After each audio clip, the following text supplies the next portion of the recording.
Hello friends, and welcome back. This is Disco Elysium Part 4.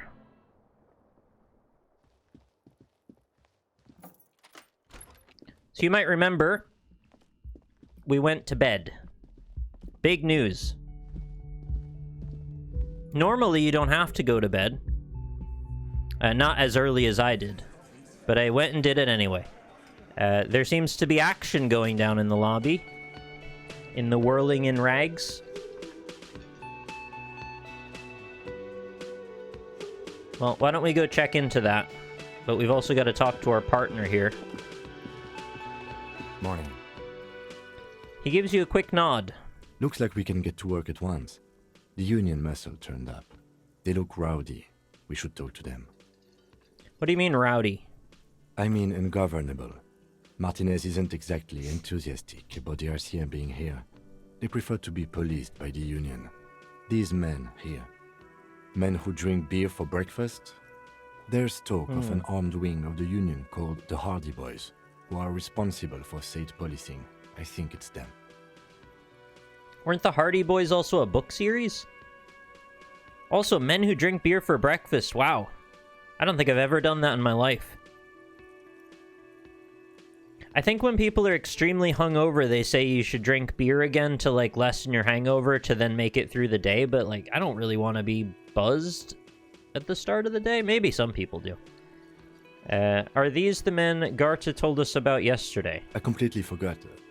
Sorry, I had a rough night's sleep. I'm sorry, It's Kim. them by the looks of it. Loud and nasty, just like the manager said. I like the way he, immediately owns that he forgot it, and it's just like, oh, right, and recovered. One loose thread less to worry about, and one big problem to replace it. There are so many of them, maybe we should call in reinforcements. Well, I don't think they'll give us reinforcements. That would just escalate tensions. Right. No captain would sign off on it. Solving one murder isn't worth a conflict between the RCM and the Debardeurs Union. Debardeurs. Oh, okay. I don't think I've heard that word before. In fact, even the death of 2 detectives might not warrant an all-out war. So let's keep a cool head, okay? I don't think I need to ask why do we need to talk to them. That's kind of our whole thing here. Let's roll. One more thing before we do. We don't have to talk to them immediately. Oh. We can walk right past them, continue with our business. I love that he occasionally breaks the fourth wall to say to the player, like, hey, you don't have to do that thing that we're setting up. You can go somewhere else. Good. A power move. Purposefully concentrate on something else first. I don't know why, but I get, like, very nostalgic for hearing the narrator speak. It's like ASMR. That guy's voice is so good. But aren't you curious to know what they have to say about the murder? Yeah, of course. They're in no hurry to leave. They think they own the place. Anyway, I leave that choice to you. I'm not sure why... Whatever you decide is fine by me. Why are they making it such a big deal that I should or shouldn't talk to them now? Is it gonna, like, set an event into motion if I talk to them? It seems like they're giving me a cue of, like, if you start this, you're gonna be into it for a while. Alright, we got a note.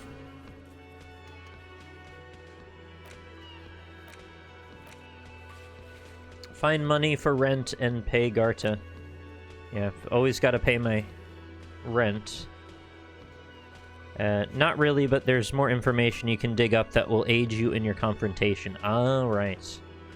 So I want to come in armed with the right info, so that way I can actually get a useful response out of them. Do you have anything new to say? Just a moment. The old woman turns back to the cafeteria manager. And there's no public phones nearby? The closest phone booth is down the coast. Sorry for the inconvenience, ma'am. Have I seen that? I don't think I remember seeing a phone booth. The cafeteria manager appears genuinely apologetic. It's fine, I understand. Thank you anyway. She turns back to you with a weary I'm smile. glad to see you again, dear. Good day, ma'am. Everything all right? Please don't trouble yourself about me, sweetie. I was just hoping to make a call, but the Whirling's phone line isn't working. The union office probably has a phone, but I can't really get there. Or to the phone booth down the coast. And Gary's phone is dead too. Our police car has a radio connection to someone who can make a phone call. Can we help you that way? What's wrong with the phone The line? manager was vague about it. She frowns. Why would he be vague about phone problems? This is something to look into later. Ask God, Right. maybe.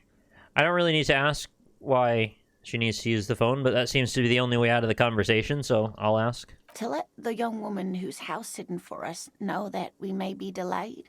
Morel, Right. my husband, and our friend Gary were supposed to get back by Monday night, but they're still missing, and I haven't heard from them. And the reason you're delayed is because of us holding up the bridge, essentially, so we can figure out this whole union thing. So that's our bad. So I feel like we should try to help you somehow. I was also hoping she'd heard from Morel. Mm-hmm. She looks down. You hear that? Someone's missing. There could be foul play afoot. Gold pickled foul foot afoot. When someone says she looks down, I don't know, do you mean do they physically turn their neck so they look at their feet? Or do you mean she looks down as in, like, weary and tired? Or, you know, depressed? Or maybe both. You can do both. I love missing persons cases. Why do I have to play rescueman? Missing persons aren't. I'll say I love them. That's right. Now skip the foreplay. Time to dive into the dark alleys. Start shaking down the usual suspects. You know, legwork. Shake your leg. Doing some good will alleviate the hangover. At least you're of use to someone. I agree. It's good to be of use to someone. Okay, I'll bite. Has your husband gone missing before, or this sounds more like a side thing? I need to take care of my main thing. I'll bite. That's just it. This isn't like him at all. He always plans his expeditions so carefully. He does expeditions? But you have more important things to worry about. She glances out the window toward the bay. Do you ever refer to someone's general life travels as expeditions, or is that just like a really strange use of that word there? Yeah, what is this expedition your husband was on? Just some field work, sweetie. Oh. Morel is a highly trained Oh, scientist. she meant it in He and the normal his way. assistant Gary are studying an extremely rare species of insect. Sorry, I mistook the context there. But they should have returned by now. They were just going down the coast across the water lock to set a few traps. He said they'd be back on Monday. What could be keeping them? You know, if you set lots of traps, you might get bees in there. The water lock. That was broken. Uh-huh. Could this be it? Oh, you mentioned the water lock before. I didn't even realize that was this. Wait, who's this Gary person? Do you trust him? Oh, sweetie, it's nothing like that. She smiles. Gary's as loyal as they come. I trust him with my husband's life any day. The water lock to the other side of the coast is broken. They're probably just stuck over there. Proceed. Oh my. What happened to the water lock? Yeah, you may not believe it, but it looks like some maniac crashed his motor carriage into it. Yep. Wouldn't you know, it's blocked by a big butter billboard, the Triple B. It fell right into the water. Yeah, no, I know what it is, and I've looked into it, so let's say number one, you may not believe it. Oh, sweetie, if it weren't for you, I'd be looking forward to another sleepless night. Thank you from the we bottom helped. of my heart. At least a little bit. Thank you both. You're welcome, ma'am. Yay, being diligent helped someone. I hate to ask, but if your investigation takes you to the other side of the coast, please do keep an eye out for my husband. You know it. This will surely lead to a cryptozoological mystery with that extremely rare insect. Ooh, I love that extremely rare insect. It could be like a beetle, but its butt is made out of gems. It's got like emeralds stuck to it. Wouldn't that be exciting? The rare emerald beetle. Yes, some left-field scientific research is exactly what you need right now. Funk up that vanilla murder investigation. Let's get funked up with an emerald beetle butt. And if you see him, let him know Lena is waiting for him here at the Whirling. He Okay. gets so tangled up in his work that he may not know the water lock's been repaired. And it's cold out there. Thanks very much for the follow. If I see him, I'll let him know you're here. When or if I get there. Yes. Oh, you're such a dear. Thank you, sweetie. Indeed. DISCO, baby. Yeah, let's find out about your husband more. Oh, yes. A zoologist. A cryptozoologist, to be more precise. The best kind of zoologist. Especially in this economy. What is cryptozoology? Please, let's go. It's a pseudoscience that attempts to legitimize research Based Kim, into as mythological always. beasts and urban legends. The lieutenant sounds unimpressed. Damn right he does. You want to see my stats, friend? Here are my stats. I am blocking one of them. Sorry, I'll move my camera over for a second. I've gone heavy into intellect and psyche, as you can see. All good? Find Morel, the cryptozoologist. Indeed. I'm thoroughly thankful that I went with the stats that I did, because I'm finding so many lovely little bits of detail in the fact that I'm able to probe for more questions here and there.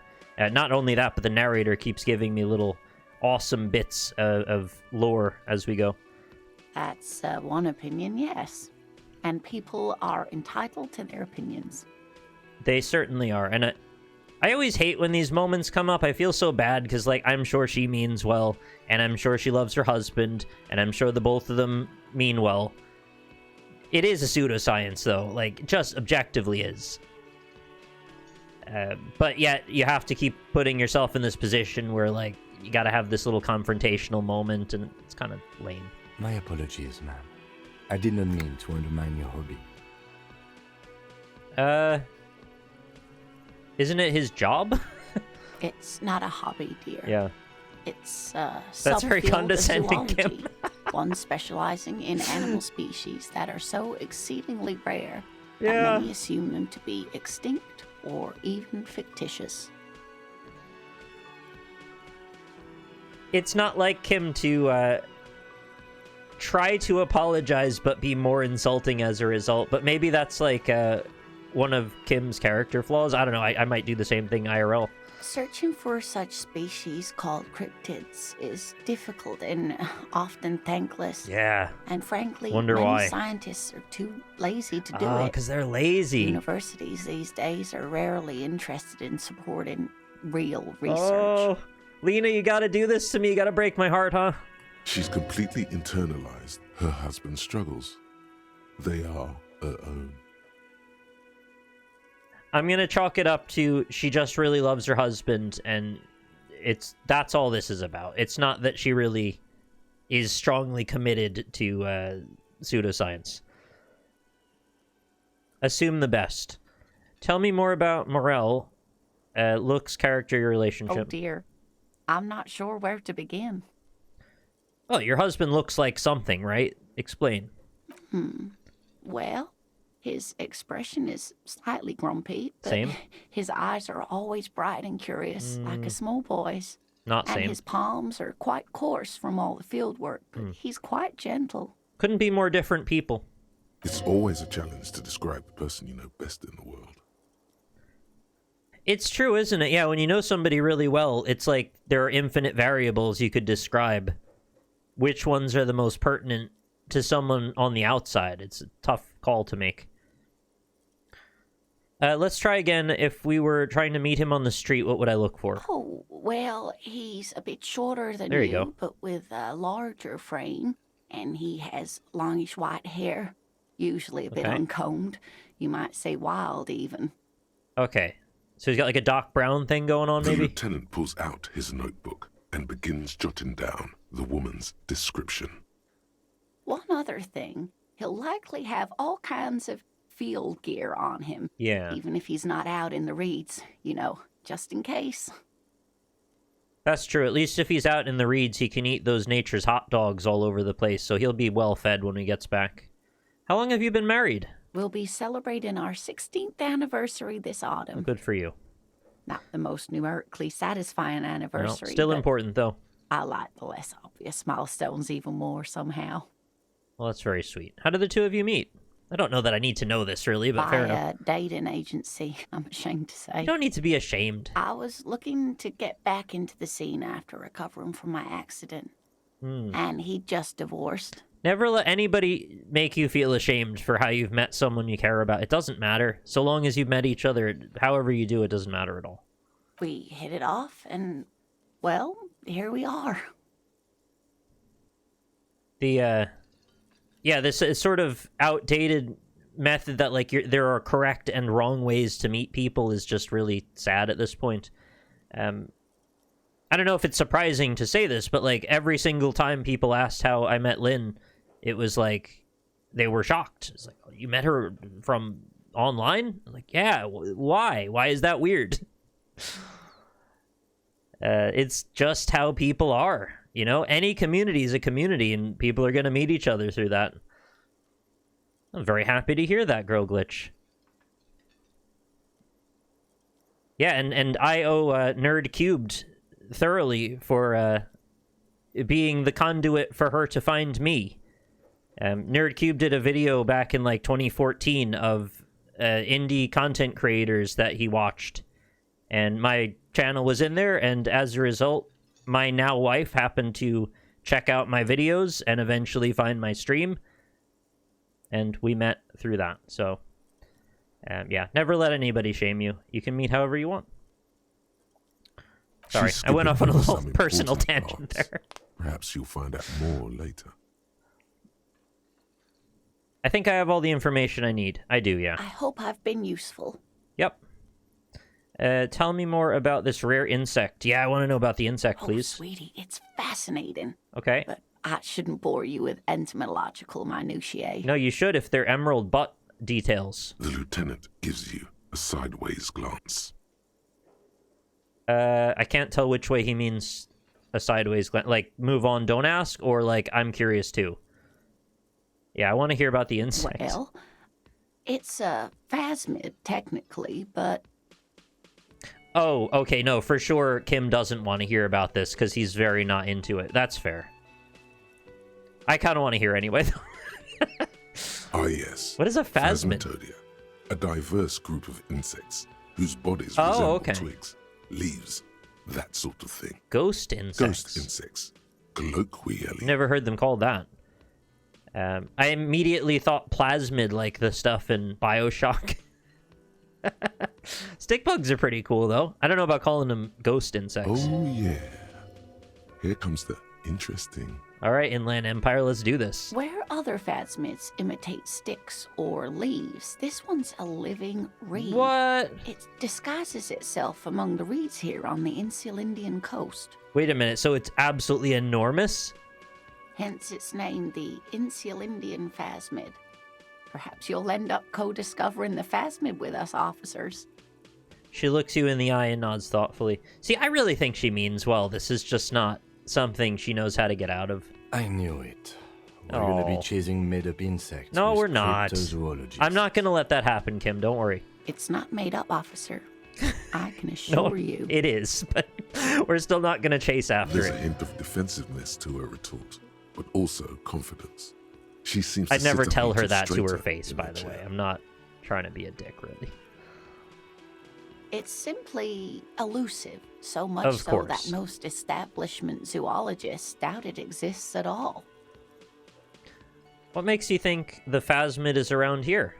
Well, some teenagers making out in the reeds saw one. They didn't Wow, know what creative it was, of teenagers. course, but there was a brief article in a local newspaper about their encounter with In the a reeds, ghost though? insect that looks like the reeds. Gary sent us the clipping. Okay. Well, thanks, Gary. So a newspaper clipping is all the evidence you Of have. course, most phasmid sightings turn out to be false alarms, but their description matched the Insular Indian phasmid perfectly, and they didn't even know what they were looking at. Did you ever hear about that the bigger the claim, the more the evidence is required to substantiate that claim? Because I feel like this is... If you just follow that rule very simply, your whole idea falls apart, unfortunately. we don't have any prior information other than this newspaper clipping. The human brain is highly fallible. Witnesses, when giving testimony, are very, very frequently completely mistaken about what they've seen. So, like, I come in with the assumption there is nothing to this. I think that's probably the reasonable way to go. But I'm not trying to hassle her. I'm just talking. So, is it dangerous? Not at all. Why else would it hide itself so carefully? To stalk its prey, perhaps. Because if it's so large that it disguises itself as a reed, perhaps it could take down a deer. Is it valuable? Oh, tell me about the emerald butt. Oh, I doubt it. No one gets into cryptozoology for the money. Are you sure? Because I think a lot of people that are into cryptozoology have some crossover talent for being conned. Does it have cool powers? Yeah, tell me about the powers. Yes. Yes! It can blend in almost perfectly among the reeds. It's how it stayed hidden all these years. Centuries, even. See, she just likes things with cool powers, and so do I. I like X-Men. Because Cyclops can shoot a laser beam out of his eye. Gambit can charge up his playing cards with psionic power and throw them. You know, like, I'm into that too. I want there to be stuff with cool powers. I'm just pretty sure there aren't any. Unless you want to classify things that we can explain scientifically as cool powers, which, yeah, there's plenty of that. Okay, what's so special about the stick bug? Oh dear. I'm afraid I'm not explaining this very well. It is very special. Okay. The woman's face flushes with embarrassment. Morel can explain it all much better. I'm sure he can. I wish you could hear him describe it. Then you'd understand, I'm sure. Why is that cut off on the side? That's weird. Ah. Oh, maybe the place that I moused over it? No, I don't know why it did that. Whatever. 92%. There's really no point in manipulating anyone. She'd be only too pleased to tell you about her work. Yeah, why No are we one trying to asks. manipulate anyone? She'll tell you everything. She's got nothing to hide. Hey, Lana, I'd like to hear some of the cryptids you studied. Could you just tell me about a couple? Oh, I'd be delighted. Truth be told, I could really use the company too. That's fair. One cryptid, not a couple. One. This won't turn into some kind of cryptid extravaganza. Okay, Kim, just one little cryptid as a treat? He nods and assumes a waiting posture. Kim, you're a freaking saint, man. Like, you're so nice. Ooh, tough choice there. We only get one. Is that a cryptid on this pen you gave me? Yeah, I want to know about the pen. That's a real thing we can point to and look at, right? So let's do that. Are there any invisible cryptids? Are there any invisible cryptids that could lift me up into the sky and crush me without my having enough insight to see them? Can you explain? Yes. It's the kind green ape. Kind green ape? Half war story. Half undiscovered species in the genus Homo. Oh man, I gotta get Forrest Valkai on this. He'd have a 2-hour presentation ready to go in the time it took for her to say that sentence. War story? Yes, it was reported by soldiers in South Safra during the war. Let's go, Mo. The kind green ape would visit bunkers during the night, healing wounded soldiers with its saliva. What did I just hear? Okay, first of all, I want to highlight how great of a name the kind green ape is. Just as a general thing, that's a beautiful story. I want to hear more about the kind green ape. Healing wounded soldiers with its saliva, though. That's something dogs can do, apparently. Was there something about an undiscovered subspecies of man? No, I'm going to go with wow with its saliva. Yes, it has amazing healing qualities. Some soldiers reported growing back limbs, regaining their sight. Have I talked about the character portraits and what the backgrounds might mean? I did mention that Kim's reminds me of a... I can't remember the word for it now. In older paintings, especially religious paintings, or entirely religious paintings, they would show someone who has been sort of enlightened or who is blessed in one form or another. They would have an aura around their head.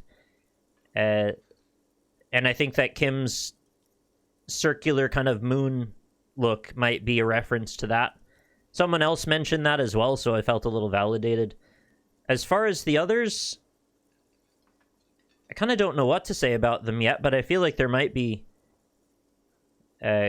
parallels to draw with their personalities, maybe. No, it's not called a halo.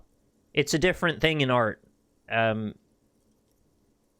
I just can't think of the term now. Gloria? I don't think it's that either.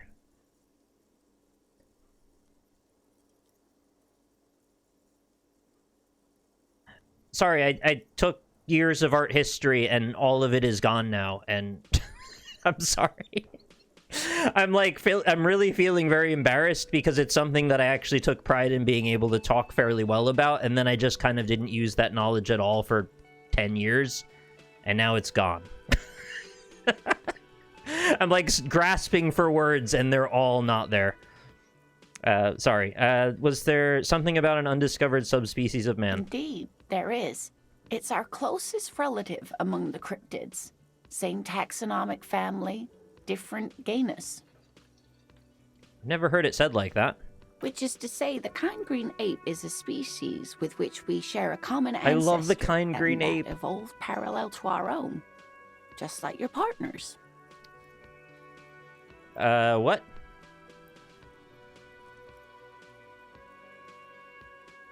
Oh no. She said it so cavalier with like a jovial tone that I just was like, wait, she surely isn't being extremely racist. No, she is.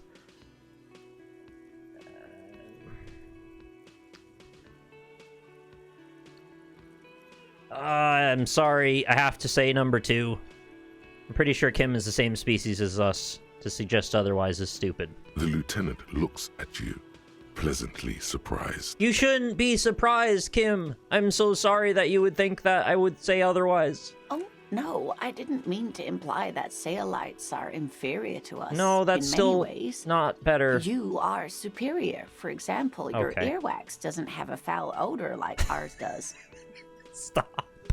A tremendous evolutionary advantage, I'm sure. But perhaps we've had enough speculative biology for today. Yeah. Okay, I'm gonna let her think about that. This has been educational. Sadly, we need to discuss something else. Of course, dear. I promised Kim only one cryptid, and also I didn't expect her to get weirdly racist suddenly. That's all for now. Alright, good talk. Can I help you? Oh no, I've got nothing at the moment. I don't even have... Oh, actually I have more money than I thought I did. But not enough for rent. What do you think? Should I go out and look around, or should I go talk to everybody? I'm just gonna check if there's anything around here that I could look at.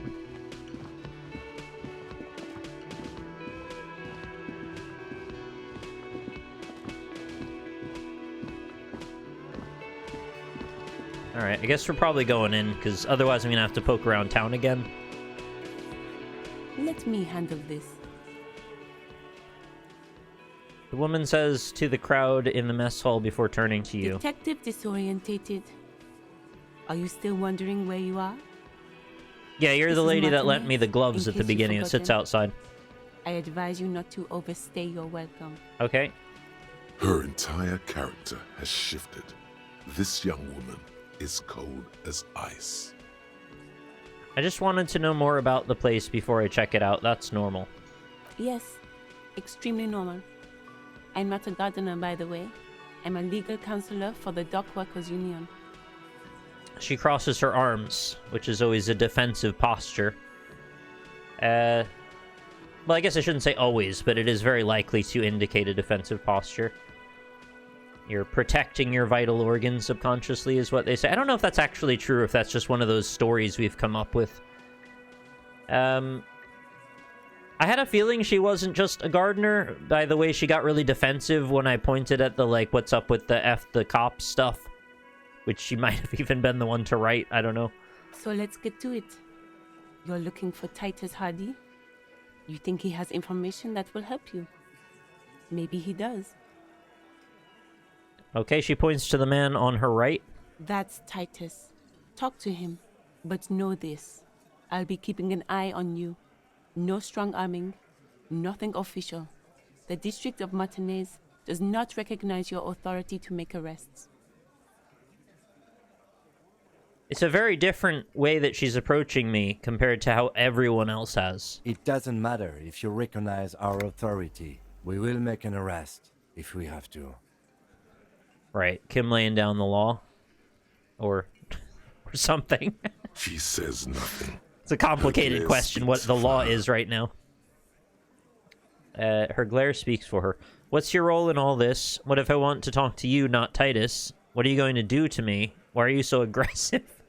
I actually want to know why she's so aggressive. That'll tell me a lot about her problem with me. Aggressive? You make your living enforcing violence. These people are just dock workers. Have I...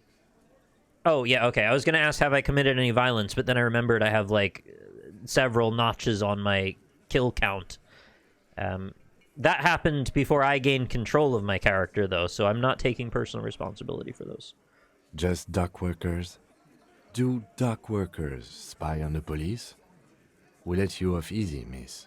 Don't think it will happen again. Listen, you moral intern lackeys. You're a mob, enforcing the unlawful privatization of Revachol.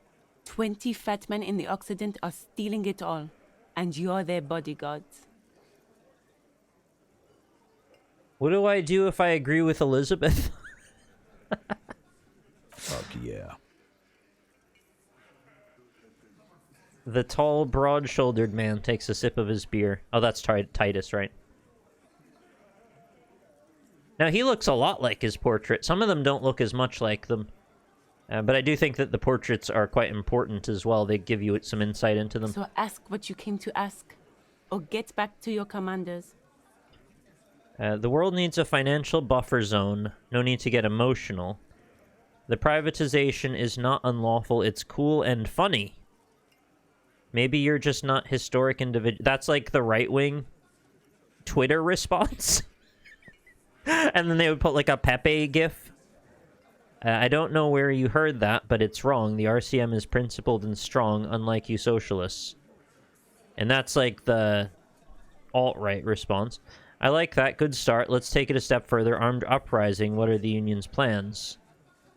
Yeah, let's do that. Let's ask those questions. Let's ask those questions. Let's. What's your role in this? Like I already told you, I'm a legal counselor. Do you have hearing problems? No, but I like when you repeat yourself, because sometimes you give me new information you don't mean to. What if I talk to you? Yeah, let's talk to you. What you want is of no significance, officer. Oh. Don't test your authority. In Martinez, you are no one.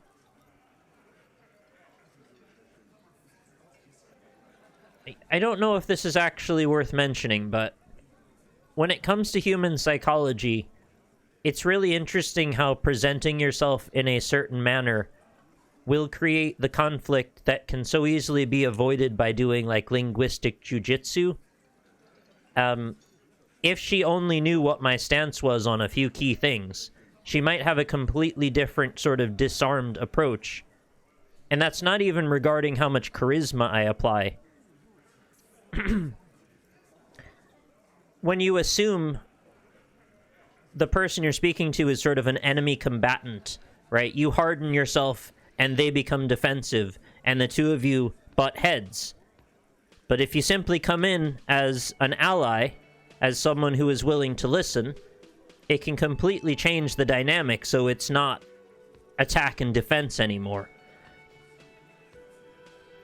I saw what you were thinking. You want to say, what are you going to do to me? Don't. Just because it's in your head doesn't mean you have to say it. And it's worth always considering that in everyday life, that you are often projecting a bunch of things about yourself without even meaning to, that people will inherently harden themselves to before they even really hear what you have to say. And occasionally, their assumptions will precede what you actually say, and become the thing that they respond to over what you say directly. I saw what you're thinking. You want to say, what are you going to do to me? Don't. Just because it's in your head doesn't mean you have to say You it. will not lose out on anything good by not saying it.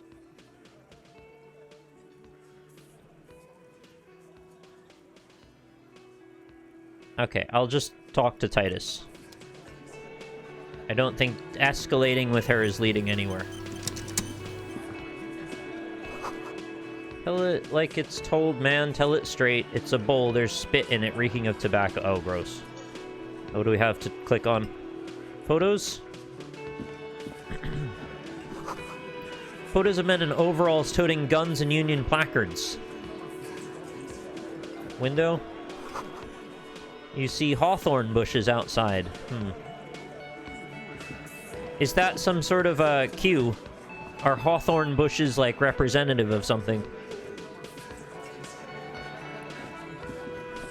This is where you say your bed. Oh. I did not expect your voice to sound like that. A broad-shouldered man points at you with a beer can, as they always do. He's used to giving orders and having them obeyed immediately. You should not indulge him. Okay. Detective. The lieutenant acknowledges you with a sharp note. He's leaving it to you. Precinct 57's finest scans the room, leaving the speaking to you. He trusts you. Maybe against his better judgment, but he does.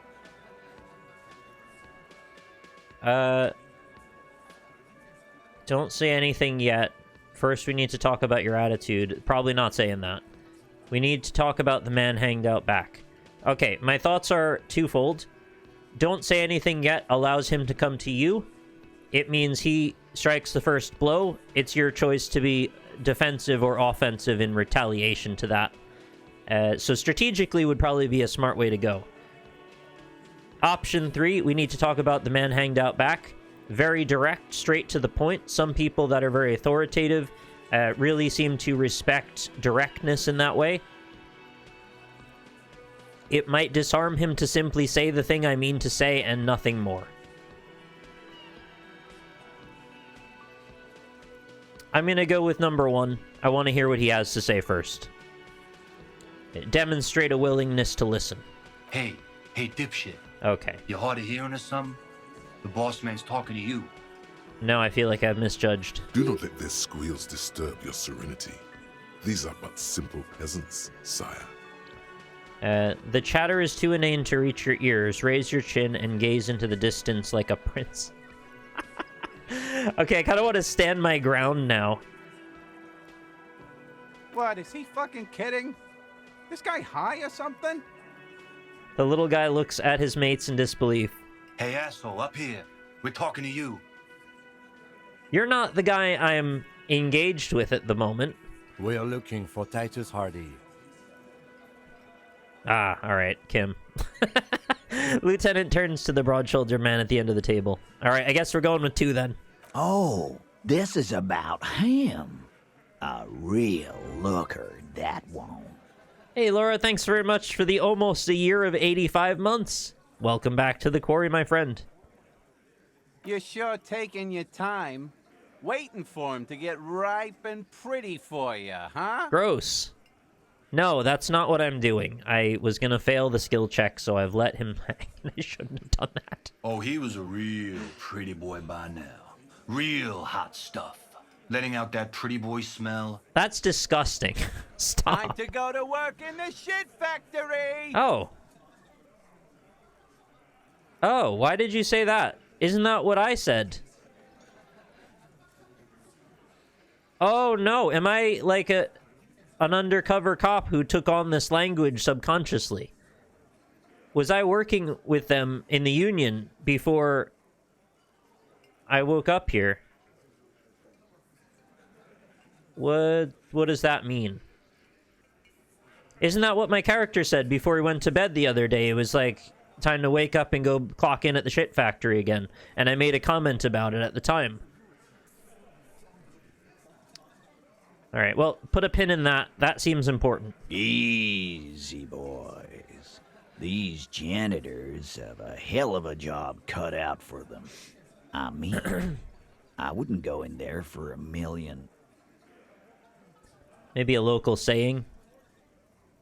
I thought maybe our character had picked it up from them in prior dealings that we are now unable to remember. I wouldn't want to go in there for a million. He stops his forehead. You might want to start asking your questions now. It's not going to get better than this. These guys are so macho, they're ready to confess to first-degree murder. Ask if it was them. Wow, that's an interesting approach. A real man would confess to murder. Do a head count first. Connect these men to the tracks you saw in the yard. Chances are they're going to match.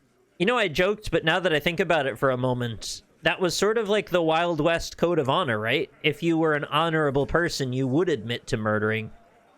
Because you want to, you know, stand for the things you've done.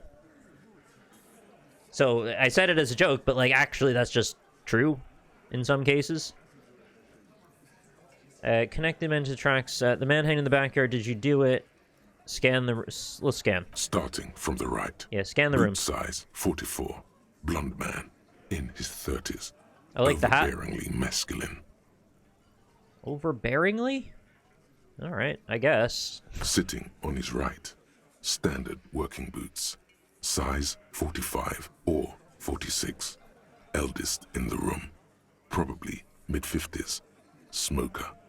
Quiet. I've gotten so, like, confused by all of people's ways of delineating masculinity that I kind of, like, don't really ascribe it to people mostly anymore.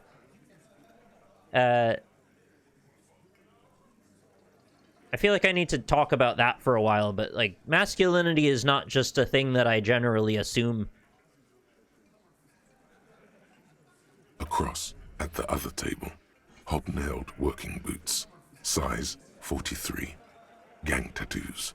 Mesk or Sarah Mauritian, in his late 30s, early 40s. And then, standard working boot. Steel The big reinforced dick. toes. Size 46. The big dick. Wide at the shoulders. Just hearing and him say lean that. At the hips. Rugby cap. Fingerless gloves. And numerous scars. A little under 40. I think it's all of the, like, alt-right grifters talking about masculinity all the time, and it's like, it almost seems like a scam now. The only masculine thing that they seem to acknowledge is like, oh, you have a this degree angled jawline and you look like a Sigma male, and it's like all weird code words and dog whistle shit. Anyway, stop about that, I guess.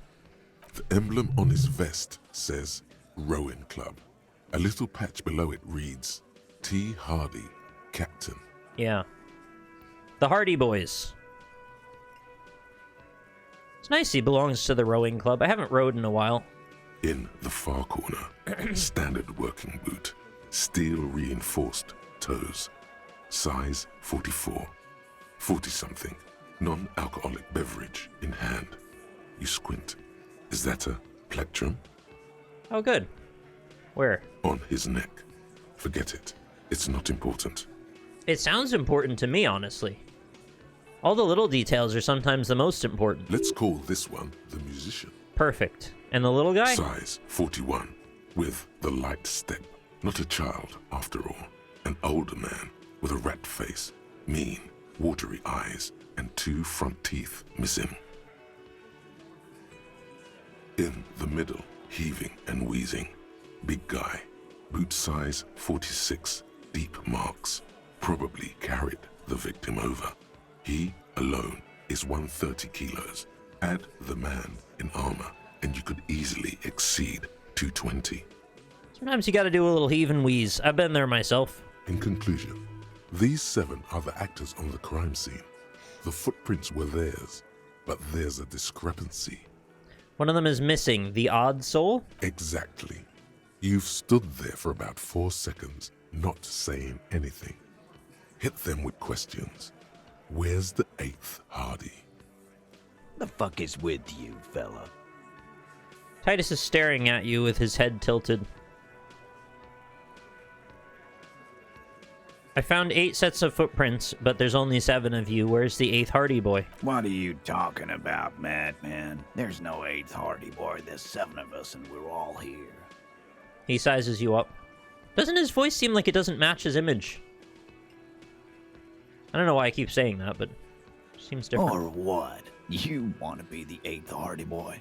We ain't hiring. He shakes his head. Yeah, I want to join your cool gang. Actually, boss, we've been talking and we think she could maybe... She? This person Glenn wants to hire, he really respects her. Shut the fuck up, Glenn! I do the talking here. Freaking Glenn. Now what the fuck do you want, cop? So let me get this straight. There is an 8th Hardy Boy. It's a she, and you don't like us talking about her? Seems like Kim got it all. Yeah. That's right. We're not talking about this. This is a private Hardy Boys matter. Nothing to do with your shit. End. He points at the lieutenant. You're not cops here. Don't go digging around Oh. if you don't want a bullet in the back of your head. Jesus Christ. I'm Very watching different you. voice quality in the mic, the miking there. It was much louder on that take. Good. We are all watching each other. Officer, your question. There's no point in pushing it further, he thinks. This is already a victory. We'll learn more about this 8th Hardy sooner or later. All right. The man hanged in the backyard. Did you do it? The pretty boy. You guys really love talking about that pretty boy. A funny thing about murdered people and people investigating them, yeah, isn't it? Funny. But my partner and I have a serious matter to discuss with you.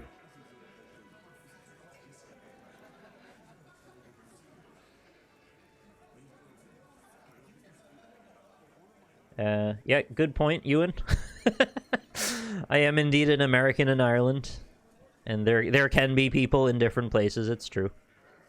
Why are your boot prints all over the scene? You mean these boots?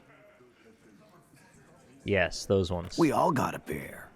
We wore them the night we took the pretty boy out back in Oh my Honey lord. by Titus! He's going! the neck. Yeah, we did this. Together. All of us. Until he was dead. That's why our prints are all over the scene. What is the gambit here? Are they just saying, like, we don't care, we can do what we want, try and prosecute us? Or is it not that simple? I don't know the dynamics here yet.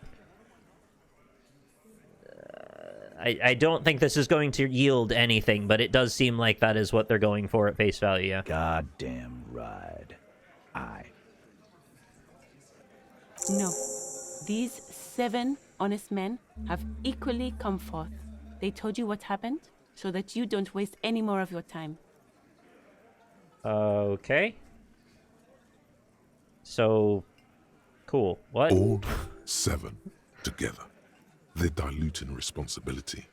It's an anti-arrest tactic. Why can't we arrest all of you, though? I guess because there's literally just 2 of us. Is that what they're going for? They're playing to their considerable Yeah. strength in numbers. Don't talk about arresting them. You'll only bring attention to your inability to do so. Yeah. It's funny, I'm like 1 step behind each stage of this. As we're proceeding, I'm just like, why don't you do... Oh, right, because... yeah, okay. You murdered him just like that, no remorse. Who called the shots that night? When did this hanging incident occur? Why did you kill him? How did you kill him? Why don't I just arrest you? Step closer to Titus. Why did you kill him? I'd love to know that. Why? 'Cause he was worthless mercenary scum. And he stepped out alive in my town. So he was a mercenary, that's it. And he stepped out of line. Yeah. I could hear that in the reading. He repeats, jaw clamped shut like a vice. A What Miami kind of vice. mercenary? The kind that shows up when you start a strike. The experienced kind, too. Had Cohoy Oh. and Semenine written all over him. Ex-Oranese Special Forces. Sorry, I just realized you haven't been able to see my cursor this whole time. Not that it's mattered that much, but I have been showing it the whole A time. live grenade.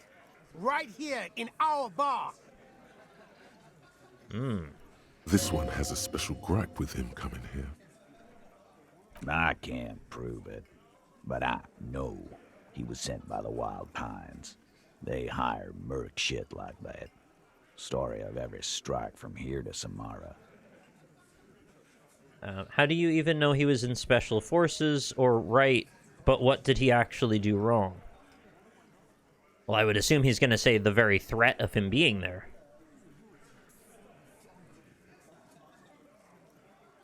Wrong?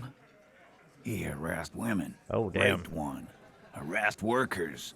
Threatened to kill some as a warning. I see. He wipes spittle from his mouth. From rape to harassment to threats of violence. Why the strange de-escalation?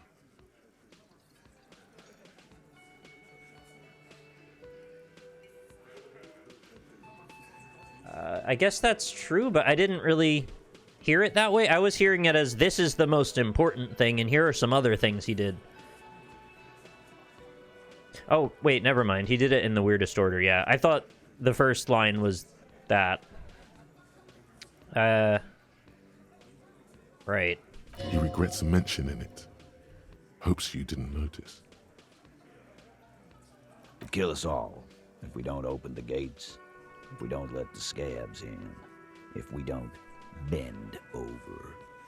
And that was before he started coming here. Yeah, he said it was his favorite joint now. Started to come in here every night. Drinking, grabbing girls. Grab one of ours mid-karaoke, right there on the stage. I'm not getting the impression this is just a story they're all going with, but I guess that's literally possible. This seems like they just said that off the cuff. He grabbed someone? Lieutenant is trying to make sense of this flood of information. Yeah, this girl's on the mic. A beautiful girl, young. Gets into the second verse of Lover Lake. The fucker grabs her legs, starts screaming.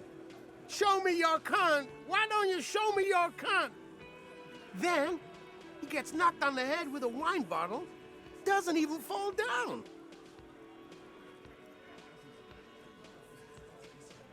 Was this the same girl who was sexually assaulted? Aren't you fucking listening?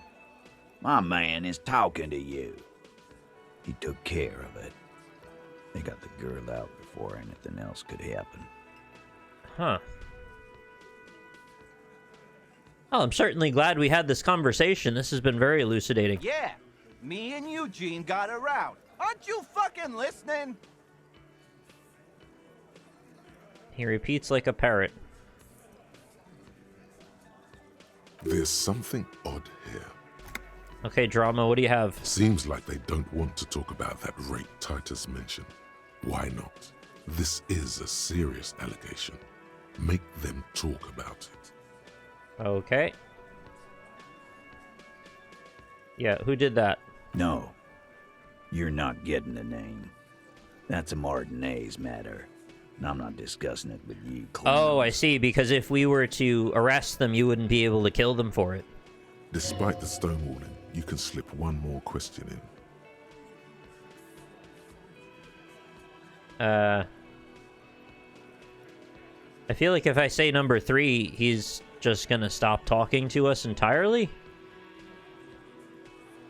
Although volition means I have the chance to try.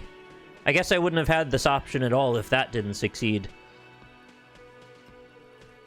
I think you misread.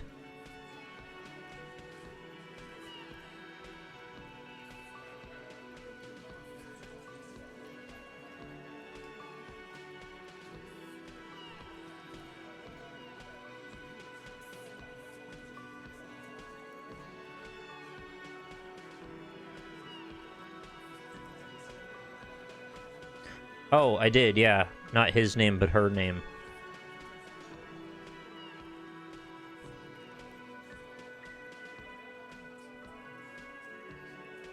Sorry, I don't know how I did that.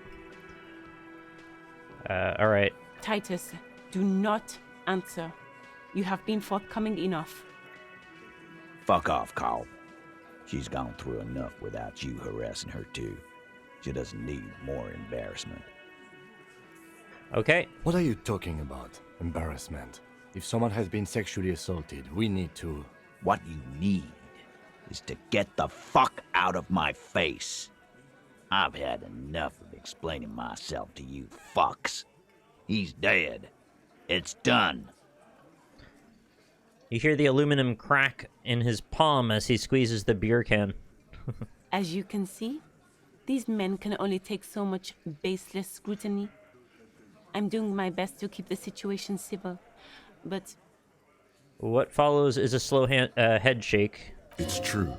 She was the only thing holding him back. When did this hanging incident occur? You don't have to answer any of his questions. The fixer turns to remind Titus. I know, Lizzie. Relax. We killed him last Sunday night. Seemed like a good way to end the week. How long had you known the victim? Known him?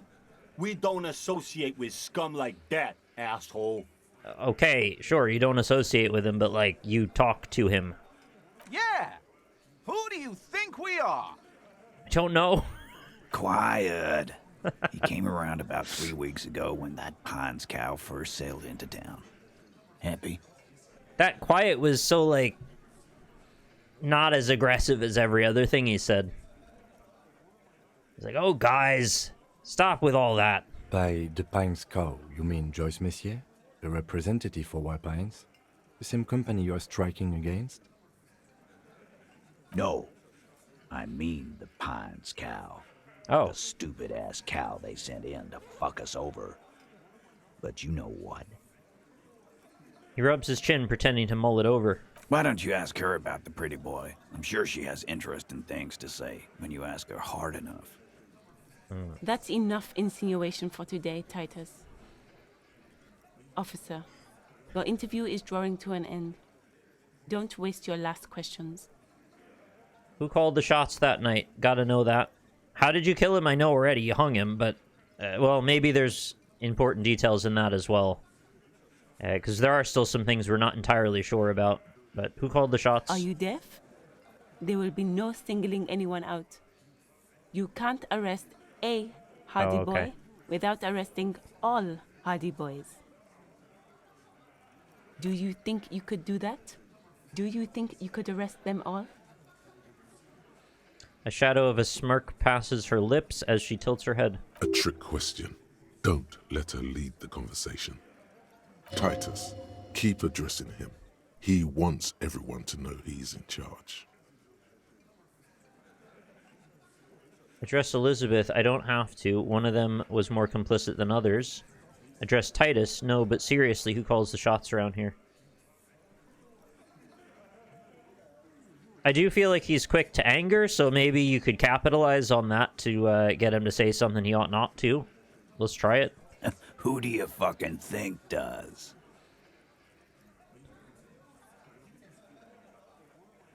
Oh boy, lots of options. Points at Titus, you do. You give the commands. Points at Elizabeth, I thought she did.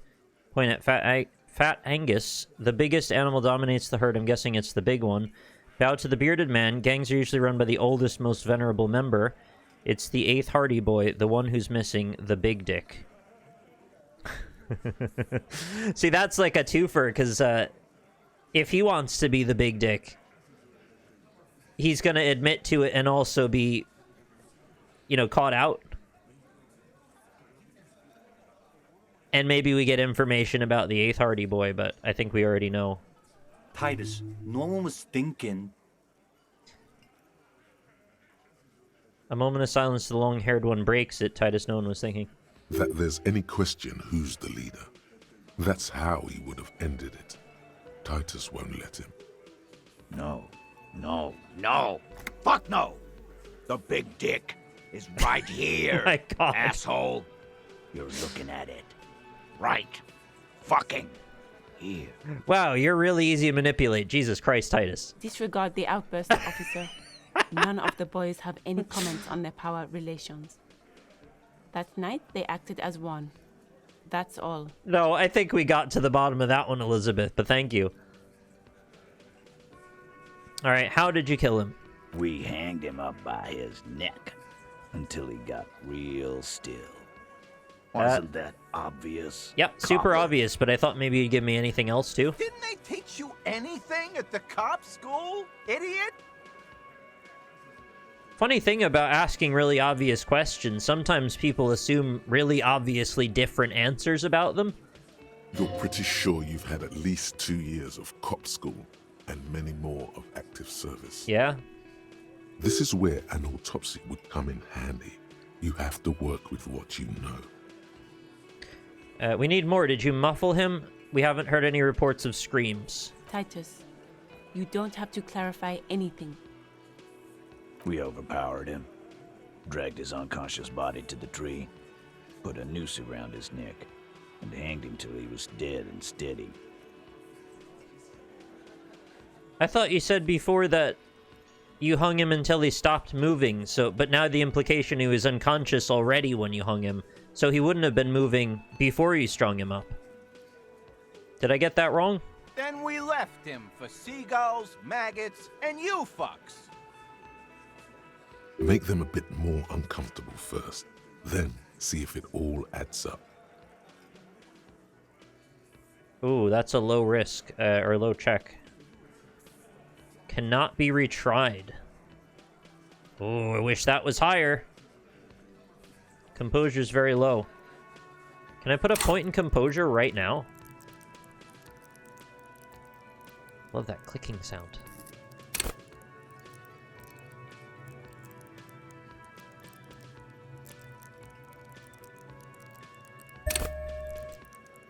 What does that get us to then?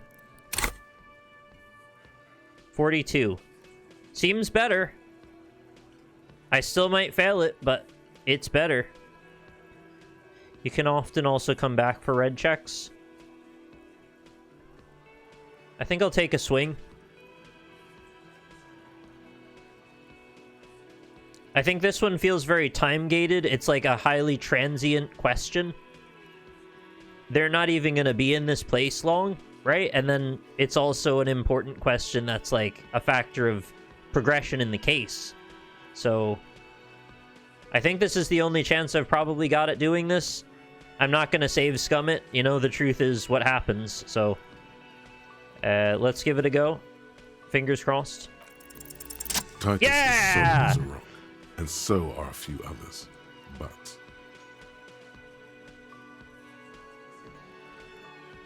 thank you, Dice. I had a really strong feeling I wouldn't have made that without the additional point. But we'll never know. First, tell me who's solid. Elaine, who looks like he might be Titus's right-hand man, the least antsy of the bunch. Oh yeah, that guy's solid as shit. Not his first time being questioned by that dude the robs police. banks with his eyes closed. He's so solid. You could fling a brick at him, the brick would just turn the other way. This little rat-faced fellow is solid, too. Always fidgety, yes, but no change there. I don't equate fidgety and solid. Usually those two things are not compatible. Him neither. Mostly keeps to his tomato juice, or whatever he's got there. Who's cracking? Yeah, a bit of wheeze going on. I didn't have one in the bank. I thought I could wheeze for you there. They've smartly kept him out of the conversation. Definitely the weakest link in the chain. Hey, you. Turning to the big guy. You having trouble breathing over there? No.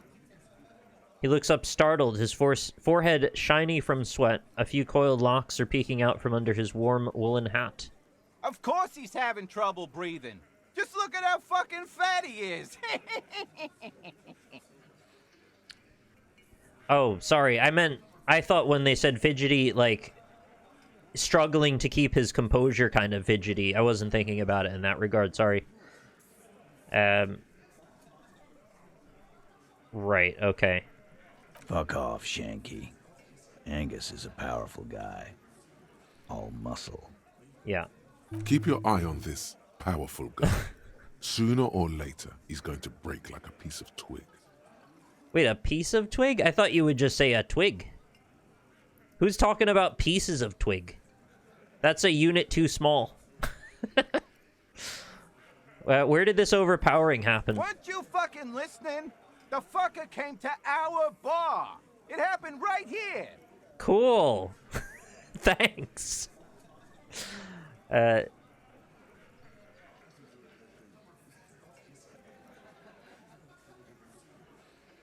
Is this... Wait, what was the roll that I did? Composure? No. Yeah, it was that. Challenging 12 versus your total 13. Composure 4, dice 5 plus 4 equals 9. Cool.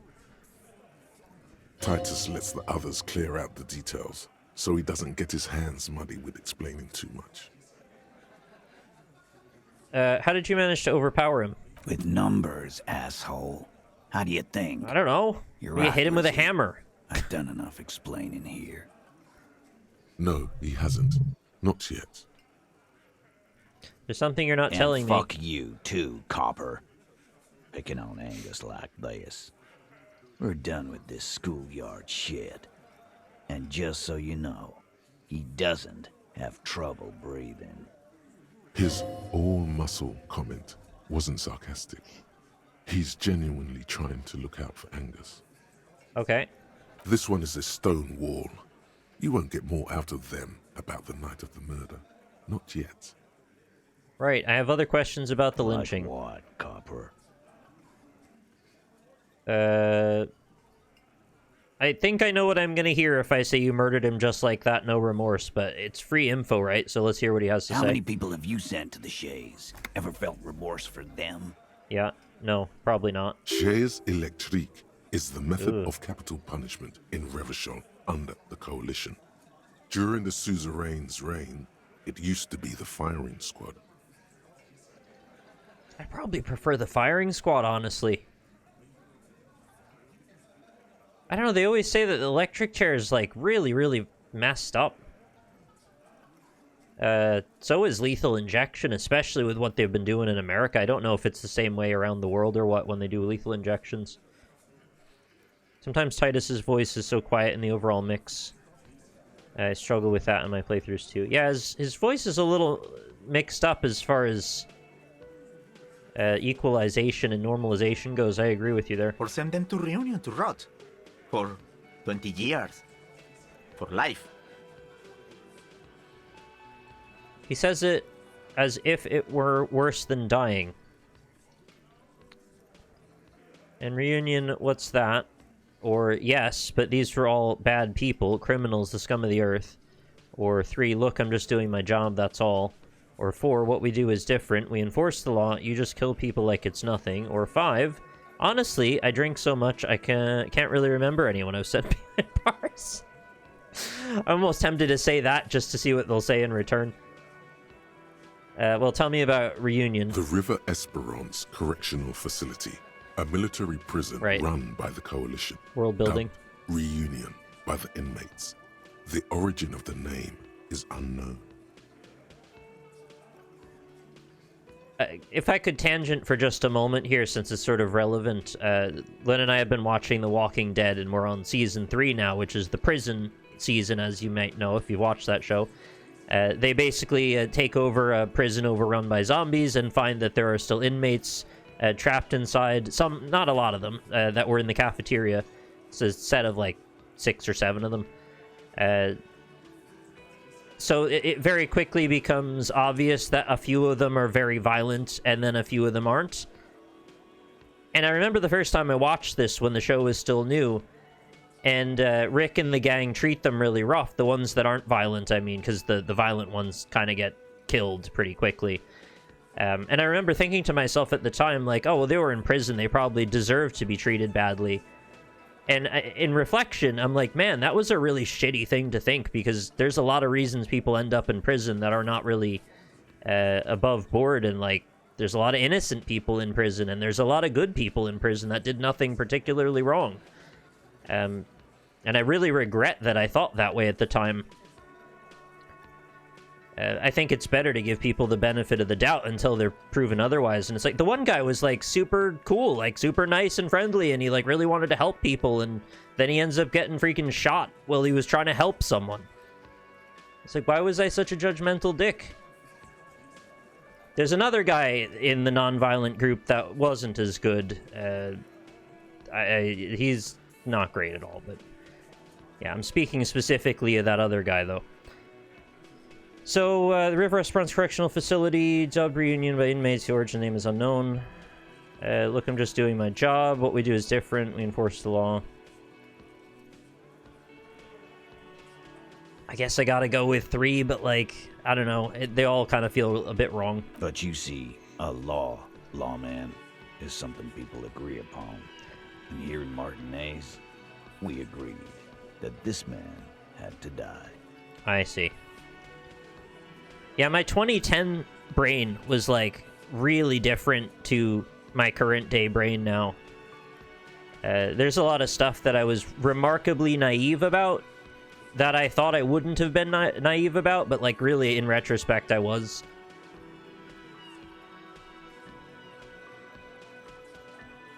Why don't I just arrest you? So what are you gonna do now? Yeah, I'm not gonna say why don't I just arrest you. Nothing. Your investigation here is done. Leave Martinez, go back to your stations where you belong. I think we're going to stick around, thanks. Some things don't add up here, Titus. But some things do, also. I've done this job for long enough to know that people don't just confess to first-degree murder, even if it is a group responsibility. We're going to look into this. Well, it certainly bears further scrutiny. There's no doubt about that. Good luck with that. You've heard everything a rent-a-cop is gonna hear from us. Real law officials. You're lucky you didn't get a beating. Cool. It's sort of refreshing. I don't think I've ever experienced in a game where they're just like, yeah, I did it. But then the situation is such that we can't really follow up yet. Rent-a-cop. So that's what this is about. He doesn't see you as his equals. Of course not. Ooh, that's very low. That's a white check, though, so we could try again. I don't think we're going to talk about the hanging again. There's no downside to trying for this, right? I could just, when I get another point, I can come back. I don't think it's going to change his opinion of anything permanently, so I'll give it a go. I don't think I'll get it, obviously, but... Establish authority. Yes. Authority. Feverish thoughts race through your mind. Kim, I need your gun. Oh, I don't really know what to say here. First, you tell me about someone who's been raped, then you say who, then you don't say who. That's bullshit, stomp your feet. I'm the only thing keeping this town from going to hell and you're not helping. Point your finger, turn to Lieutenant Kim, I need your gun. Or that's it, that's all I got. I don't really want to inflame this situation. I don't want to push it further toward a standoff, right? So, like, I feel like that was at least a good start. I think we can circle back, if you'll pardon my corporate language. I'll just say, that's it. That's all I got. Did you already try the gun thing? I hear the gun thing is excellent and has great results. This one goes really badly if you fail. I forgot. That's okay. Hey, I mean, I don't want you to steer me away from something if I was going to pick it just because it might go badly. It's, you know, every playthrough is somewhat unique, right? You're probably right. The others are only there for filler, to make the gun thing. Little meta commentary. Oh no, I'm stuck in this now? I thought I could get out with the that's it part. I don't want to do the gun. I'll stomp my feet. Stop shitting your pants. You don't need to know, all right? We took care of it. The law handled it, all right? All right. Yeah. Aren't you listening? It's done. Finito. You're not the law, I am the law. I guess you're both the law around here if you start to think about it. Maybe you're right. Maybe I'm not the law after all to yourself. Maybe everyone's been lying to me. I'm gonna go with number 3 and see how he reacts to me with a self-deprecating tone. What? Now you're in some kind of personal crisis right in front of us? Take this esoteric shit out of my bar. Didn't expect that. Morale damage. I assure you, there is no crisis. We had questions, that's all. There is little left to salvage. Did I not tell you to pick the right option? Authority, I'm not listening to you in all cases. Maybe sometimes occasionally. I'm just glad I didn't pull a gun on anybody. I really don't want that to be the way this goes. Especially because my stats are such that I would probably not survive. But also because it's not really the way I want to conduct myself. Okay, I want to take off now.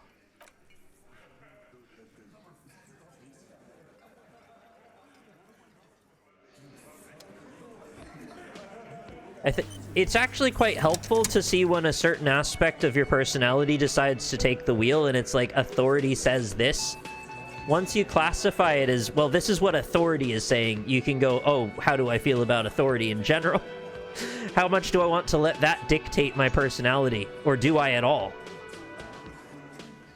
Anyway. It's very cool. Because I wish I had my own way of thinking that was so clear-cut like that. Who's steering me right now? Let's save. We always like to save, whether it's a major moment or not. I guess it's time to go poke around some more.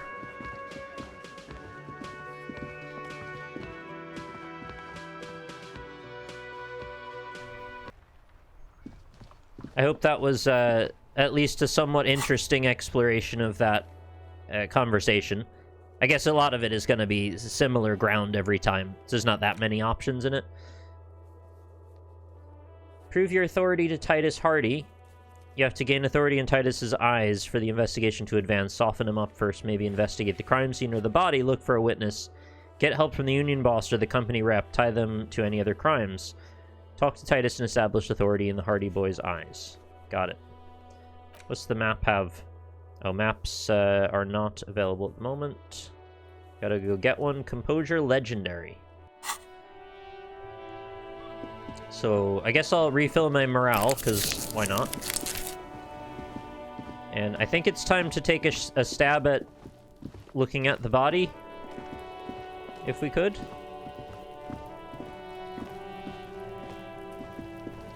Had enough of this kid. Oh yeah, I forgot he's got armor on.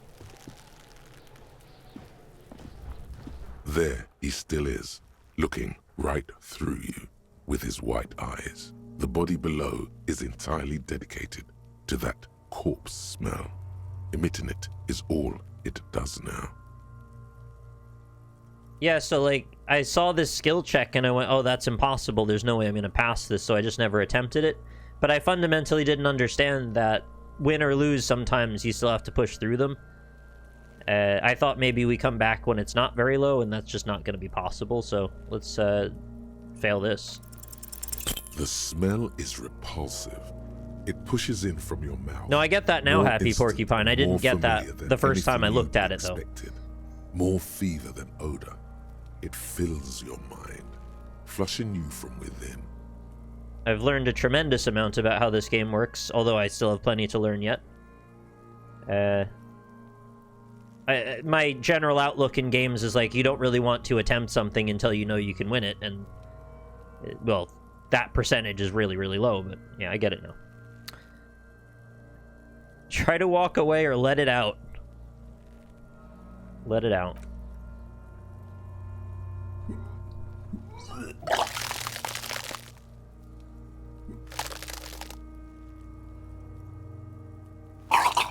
Oh, what a sound. Jesus Christ. You feel a great force ringing from your stomach. Your body curls and pushes it out, burst by burst. That is a accurate way of describing vomiting, yes. Until a pool of vomit lies under your feet, and your throat stings from the stomach acid. Yeah, apologize to Kim now. It's okay. Happens to everyone. Keep it. Thanks, wipe your The mouth. hangover is clearly making this worse for you. You could use some ammonia to clear your head. Ammonia? What? If You think can ammonia would handle help? the headache, some officers use it to deal with cadaverine odor. Oh. I didn't really think about it like that. Where do we get ammonia from? There is Frit nearby, east of the hostel. They usually have a small apothecary. If they don't... He points to the greenhouse. Wait, is that like right next to us? There's a greenhouse here, and a gardener with a wheelbarrow on the corner of the whirling in rags. If she works here, she might have something for the smell. Oh, wait, that's... Is that the lady that lent me the gloves that is also the legal representative for the union? but he didn't know that, and we're meant to do this at the beginning of the game, and now the story's progressed, so the variables don't follow anymore. I caught you! Pretty clever. I'm just kidding. Acquiring ammonia will provide a modifier to the white check. Oh. Modifiers make checks easier and allow you to retry Oh, this them. is a game system they're teaching us about now. Okay. So I have to be able to withstand the stench to be able to get closer to the corpse, so this presents a whole quest in a way. Alright, turn away. I also really find the word cadaverine very interesting. Okay, we have a handkerchief, which I can sell. Get ammonia from the gardener or the Fritz store. It'll make it easier.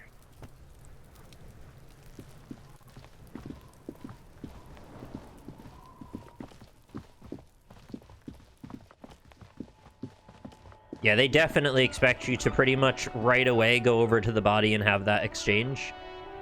And I never clicked it, so there you go.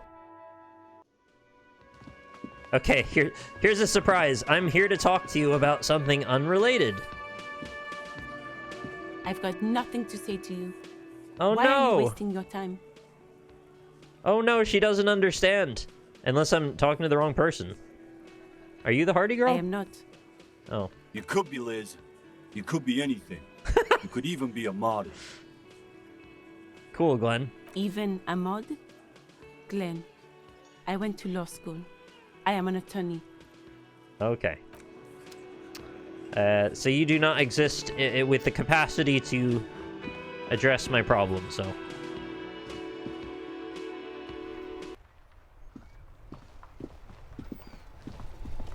Yeah, that was definitely who they meant, because she was right by the wheelbarrow.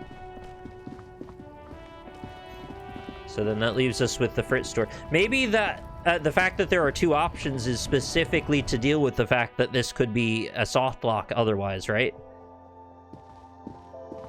So you have an apothecary here? Is this about the questions again? Because No. I don't really know anything. No, I believe you. You're fine. Can you sell me ammonia? She looks up from her magazine, eyes filled with tired ennui. Yeah? Yes. What we have is there, in the medicine cabinet. Go take a look yourself. Oh, thanks.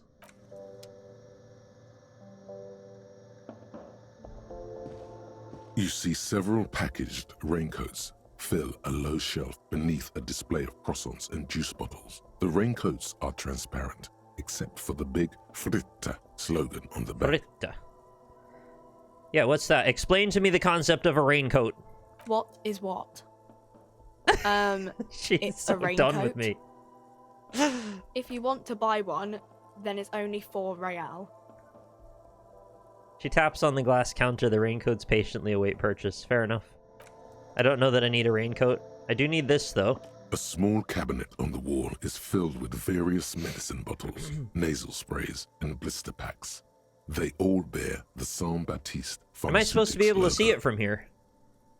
It's quite far over there. Their logo is the bloodless rose. Oh. Pure white, untouched by harm. Bloodless rose. What a dramatic way of describing a rose. Just ask me if you need anything from Saint Baptiste. We don't stock prescription meds, but we do have Nosafed, Duramine, Nosafed? Magnesium, and Hypnogamma. Are those all real? I know magnesium is real. Are any of the other ones? They sound like parodies of normal medicines. That's like Dramamine. I don't know what the hell Hypnogamma is. What do they do? I don't know. Let's see. Nosafed is a nasal spray. Makes sense. Duramine is a really good painkiller. Ah. Magnesium is a dietary supplement. Hypnogamma is... Yeah, what's that? Is it toad excretion?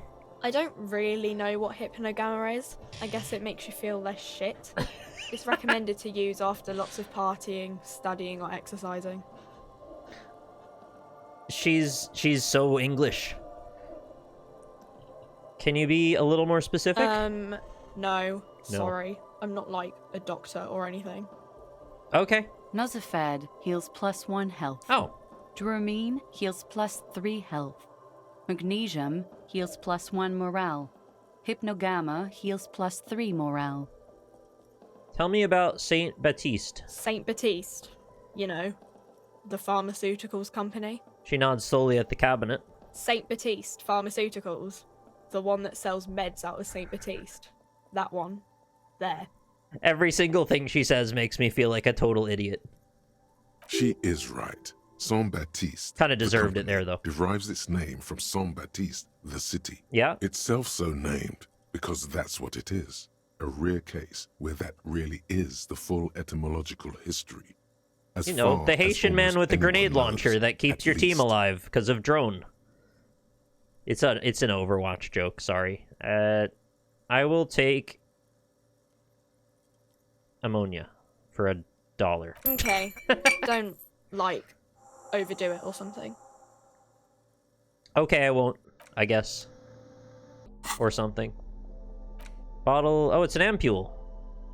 Ampules are very old school, aren't they? Little glass tube you gotta snap the top off of. How often in life do you have to break a piece of glass? Not that often. Usually you break things in case of emergency. Do we have any bottles to bring back? Might as well check The since I'm tear here. machine stands in the corner.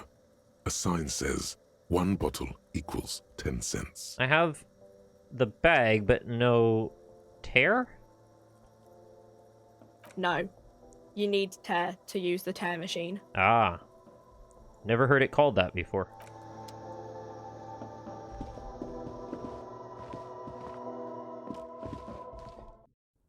Chat, where have you gone? It's so quiet.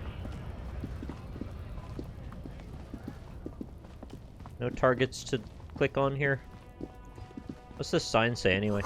Closed for winter, please use main entrance. I thought that was the main entrance.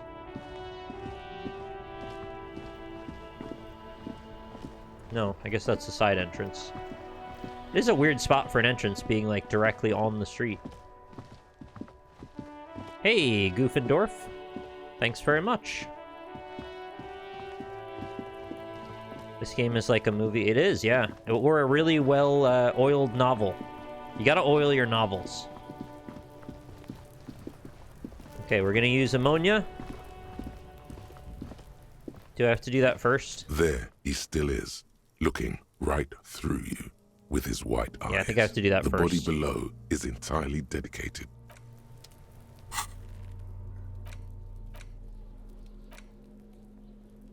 How do I just use it? Do you have to hold it first? Wear it as a hat? There doesn't seem to be an option to just use it, though.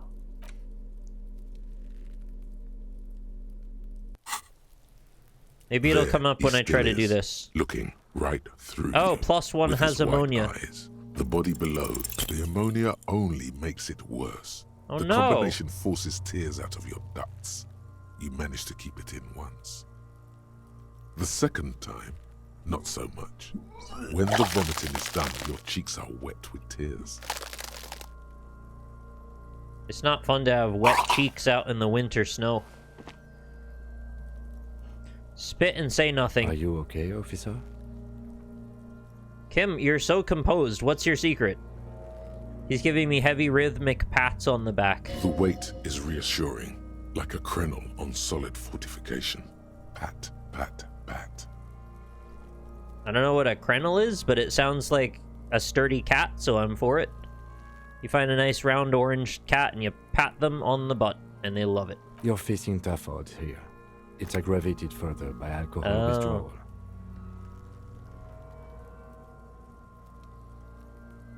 Why can't I keep it in if I've been a cop my whole life? I've seen captains puke their guts out.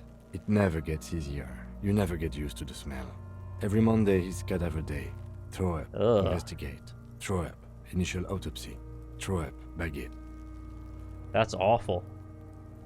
You know, I don't think I've hardly ever heard anyone talk about that as a means of, like, professional life in this career.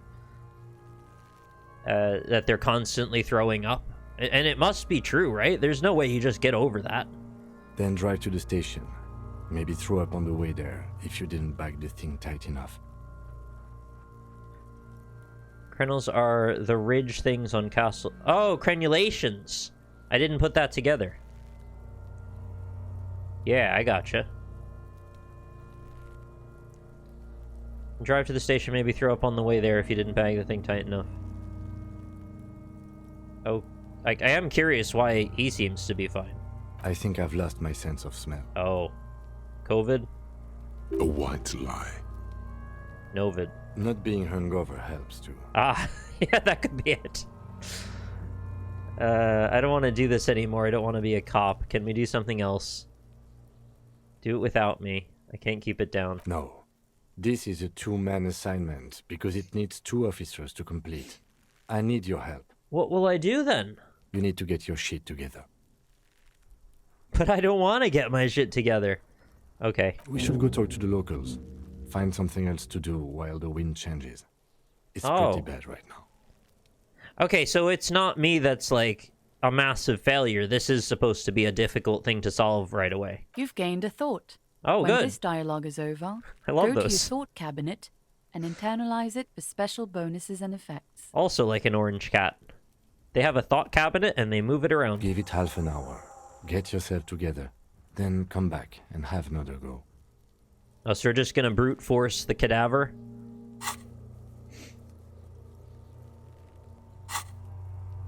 It's one of those times that I'm still quite glad that we have not invented smell-o-vision. Because there are things I just don't want to smell that video games love to do, like put you in a sewer.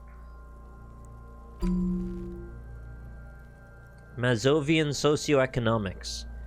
People think communism was some crazy idea that had its comeuppance 40 years ago. A fever that shook the world, never to return again. They were right until he woke up today, a spiritual corpse responsive only to the call of Commodore Red, prostitutes in Krasmazov. For him, communism is still a thing.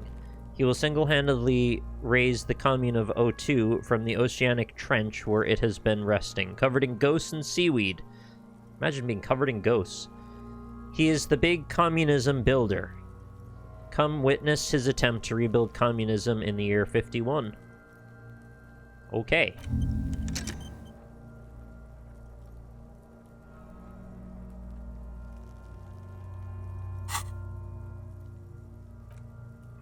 It is funny how you hear people talk about something in your history class or your social studies class in high school, and it's like, oh, well, that's something that happened in the past. So clearly, since we're always perfectly efficient in our reflections of what's happened to us in the past, we will always make the best, most correct judgments going forward from that point. And then you come to find out as you get older, we're just kind of doing shit. You know, years are just kind of going by and we're just trying stuff. Sometimes it's based on anything, sometimes it's not. It's very tenuous, the connection to history that we seem to have. You know, those that do not know their history are doomed to repeat it. Well, those that know it still repeat it too sometimes. But yeah, there's probably some benefit to being more knowledgeable if possible.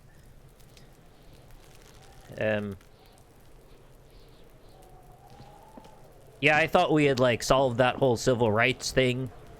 Because they told us we did in high school. Oh, I really wish that version of reality was the real one, but no, I'm sorry, we've got this kind of shit one instead. I'm gonna save again.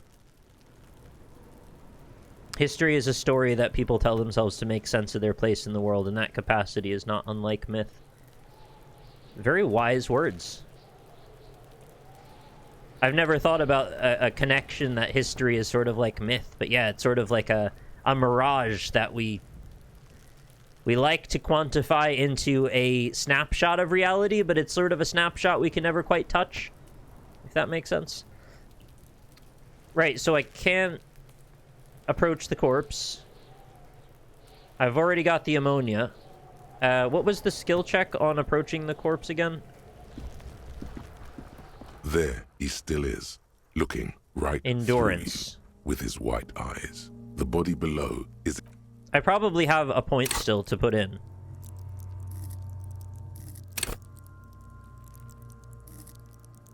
No, I don't. I thought I did. Yeah, having more than one endurance would probably be pretty useful. Then I suppose we are off to see the wizard? The wonderful Wizard of Oz? They also mentioned there was a greenhouse, but I think that was just an alternative to the ammonia. An inconspicuous pile of the roofing material, Eternite. You haven't equipped the shit compressor yet. What? Why am I looking at this pile of roofing material? Because it's nice and orderly. Ah. Well-laid pallets. Easy on the eyes. Yeah, I guess. Pallets are fine. Rhythmic pattern calms your mind. Oh, good. Mammals like this stuff. No, there's more to this. You get this strange feeling. The inner turmoil as my narrators fight with themselves. What feeling? Hard to say. It's gone now. Feelings pass, you see. Especially the small ones. What is this? It's nothing. Someone just left some roofing material slanted against an old shack. I'm trying to intuit what even could be the meaning, if I could speculate, and I'm not really sure. We've also got a couple of interactables up on a layer that I can't really get to, but maybe that has something to do with this.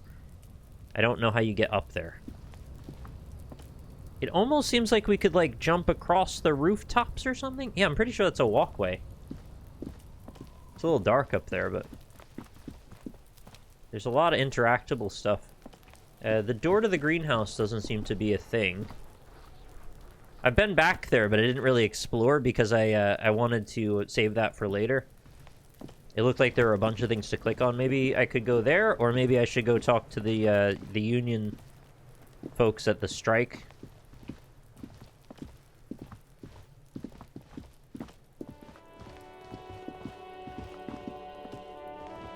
Thankfully, it's still quite early in the day. Our negotiations didn't actually take that long. I've already looked at all that.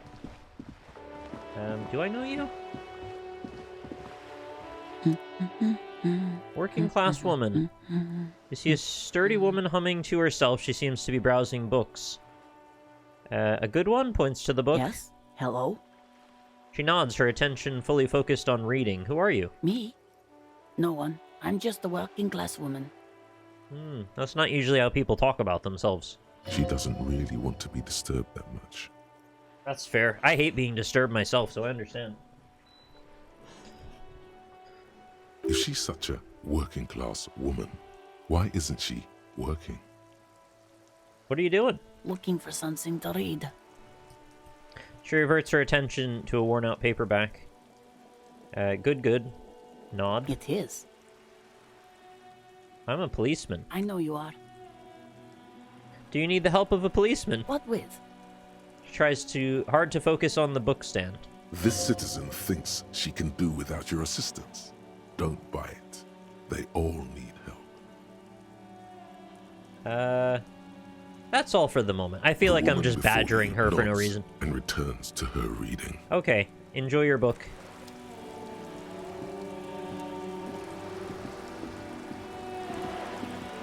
It feels like, do you want to indulge paranoia and bother everyone?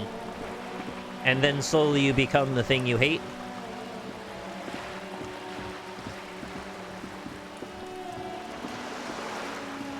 I'm trying to see if there's bottles on the ground. It's kind of hard to tell sometimes. The art on the ground is like very textural and full of patterns and light spots and dark spots.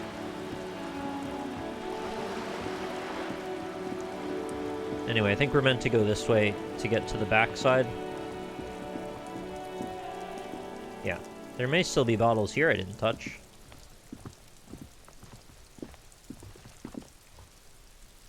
Is that a path? Not sure what I'm looking at there. Is it like a shed? Oh. A balcony with a view to the yard and the hanging. There seems to be a person up there. You see a young man on a balcony nursing a cigarette. His eyes have been following you. He's got like a Blade Runner vibe about him. What's that? Not looking for any trouble, officer. He says in a quiet voice, despite the cold, his shirt hangs unbuttoned on his frame. I guess they just run hot. Why are you whispering? It sounds like you're already in trouble. No trouble for me. I just want to know what's going on here. Too late, young man. Trouble's found you. No, I'll say I just want to know what's going on. I don't want to be seen talking to the gendarmerie, if that's okay. I just want to finish my cigarette. The gendarmerie? Okay. Don't let him go. This could be your witness.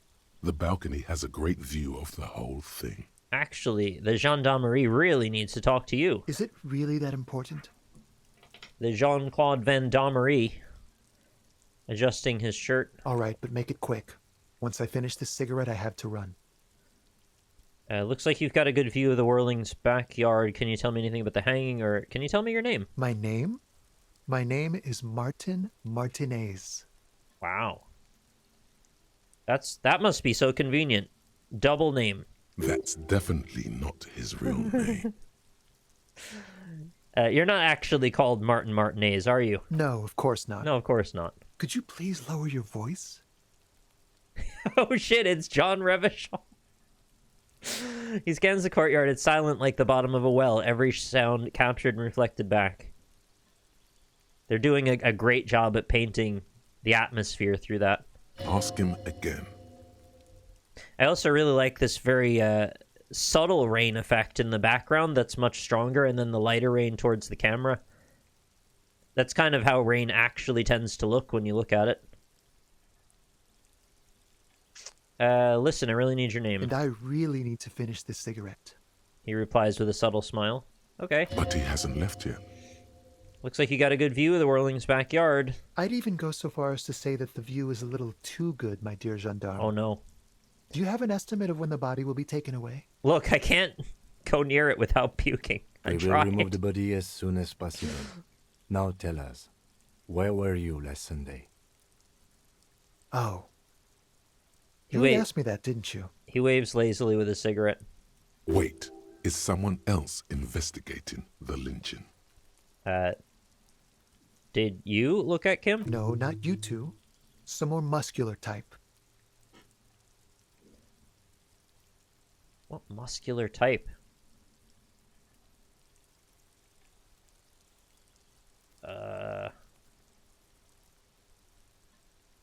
Okay, that's a really interesting point. I don't know. Obviously, you're going to think about the union guy we just talked to, the tough guy, but, like, they admitted to doing it, so unless this is all, like, a double-layered cover-up. And when did you speak to this more muscular gentleman? The lieutenant takes out his little blue notebook and writes something down. Hey, Kim, have you ever tried using the Kind Green Ape pen? It's amazing. It glides so well. Last week? I don't know. Look. He looks around the courtyard again. Rain patters on the windowsills and dead houseplants. Too late to do them any good. It'll take more than rain to bring this place back to life. You didn't answer the question. What were you doing last Sunday? Smoking a cigarette? I had a friend over. What kind of friend? He was my Sunday friend. Oh, Sunday friend. Makes sense. Friends are nice on Sunday. Yeah, they you really don't are, have aren't to they? work. You can just spend time with pals, watching rugby and drinking beer. That is the one thing you can do with friends. Watch rugby, drinking beer. What's your friend's real name? Did he see something? He doesn't reply, gesturing no with his cigarette. Under the grey sky, the neighboring windows are streaked with rain. Okay, this is really odd to notice this, but like the weather system, as I understood it, is sort of dynamic, right? But they've also built reactions to the state of the weather into the dialogue. I had it where it was snowing before, and I've had it where it was just nothing. It was just kind of gray and cloudy. And I've had it where it was relatively sunny, and now they're talking about the rain? That's really odd. All right, we'll talk later. No. That's We so won't. much extra work. Like, tremendously more work. He takes one last drag out of a cigarette before stubbing it out on the balcony. Oh, you know what it could be, actually? He might only show up in the rain. So maybe I happened to stand here at the right time to notice there was a person there, and then the dialogue happens to be about the rain because they're there because of the rain. That would explain it a little more. Not that they are always there, and then we happen to do one thing as opposed to another. Now, if you'll excuse me, I really need to get going. 83%. Could still fail it, but let's give it a go. This isn't the place or time for questions. Who knows who might be watching from the distance, hidden behind the curtains? My best Ocarina of Time voice. Hey, listen! It's terrible. Lower your voice. I am just trying to make things okay again. Can we meet somewhere else? For a moment, the man on the balcony seems almost vulnerable. Something moves in the depths of his feline eyes.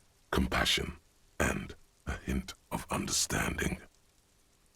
Cool. We got through. I am sorry, but I really don't have the information you're looking for. Oh. With a flick of his wrist, he sends a cigarette butt sailing over the rail. But, hold on. What's that? For a split second, his hand lingers as though gesturing towards a stone placed right next to the front door. Okay, so that just tells you a ton of stuff, right? Why would this person be so subtle about how they're going to deliver information to me unless they're sure they're being listened to by someone in direct proximity? To know that they'd be able to get away with a gesture, but not a vocal articulation. So who's listening? The kids are obviously listening. They're listening to everything. The smoker was very concerned about how loud our voices were before, so I really think that's quite obvious. That's what's happening. Could it be the union people? What are the stakes here? What if they overhear us speaking? What have you witnessed or know about? Gesturing toward the stone placed right next to the front door. It's Okay. a sign. Got it.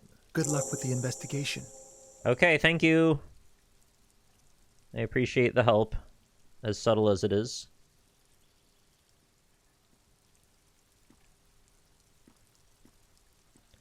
So is the stone down here or up there? I don't know where the stone is yet.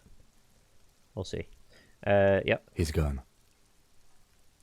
We should run after him, see where he went. That's the only option. No point in running. Tenements like these often have multiple exits. If he doesn't want to talk to us, then he'll know how to hide himself. So we just give up? Or you're right, he probably didn't have anything important to say anyway. So we just give up? He could be a witness. Him or his Sunday friend. Either way, we need to look into that muscular type who's asking about our case. Have you noticed what's on the door there? He did leave us a sign. Did you see that? It looks like He a wanted to rocket draw ship our crashing attention from to the that sky. stone right over there. A small rock on a soggy patch of grass. If we find a way inside the building, we can ask around for his apartment. You're going to say an angel in a robe? Or maybe it was a rocket ship from the perspective of Spider-Man hanging. Sorry, I shouldn't joke about hanging in this. Spider-Man does it voluntarily. It's okay when Spider-Man does it. Oh, there's a birdhouse. Cute. I bet wrens live in it. Although maybe they won't anymore because it's a bad area for a bird to live. Okay, where's this cool rock that we keep hearing about? There it is. A stone, like any other, lying in a whirl of sleet and mud. Maybe there's something under it. Well, I mean, investigation is about both literally and metaphorically turning over stones, so let's do it. There's a key beneath it. No rusty way! From the dirt. No way! This must be for the front door. Pity it doesn't have the apartment number on it. This building has many apartments, and the man can be in any of them. What if we use our Batman vision? Maybe it'll be written in some sort of fluorescent paint. How are we going to find the right one? We'll just have to go in and see. Put the stone back. Whoa, another internal area. Wow. Eviction notices and missing pets are plastered on top of each other. Why are there so many missing pets?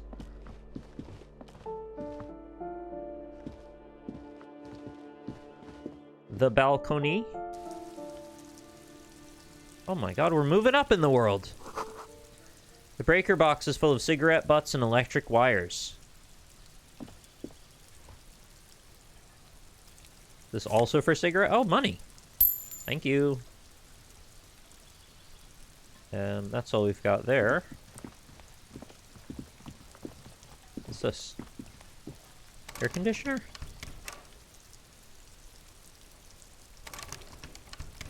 It makes a clicking, clunking sound. Alright. Just the door. Nothing for you here right now.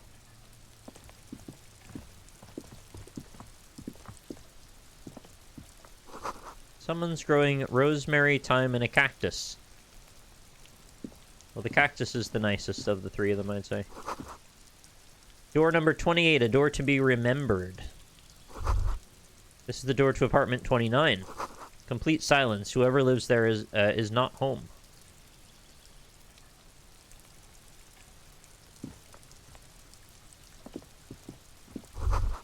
Door to apartment 30. Voices from within, singing along to some buoyant dance track.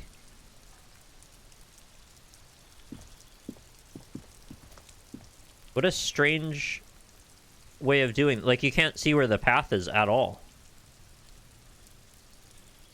Obviously can't reach that. Nothing to be clicked on here. All the doors do not help. Back inside, I suppose? Unless there's something I'm missing. Hey, it's just nice to find somewhere new to poke around in.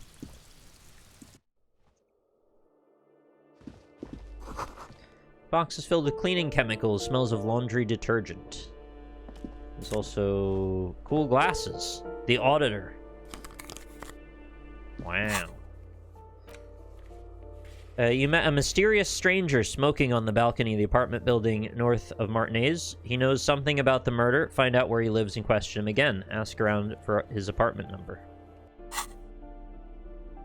So most importantly of that interaction, the smoker gave the impression to whoever was listening that they didn't help us, while also helping us nonchalantly. These give you -1 perception, +1 inland empire, +1 to logic, -1 to authority. Yeah, I'll go with that.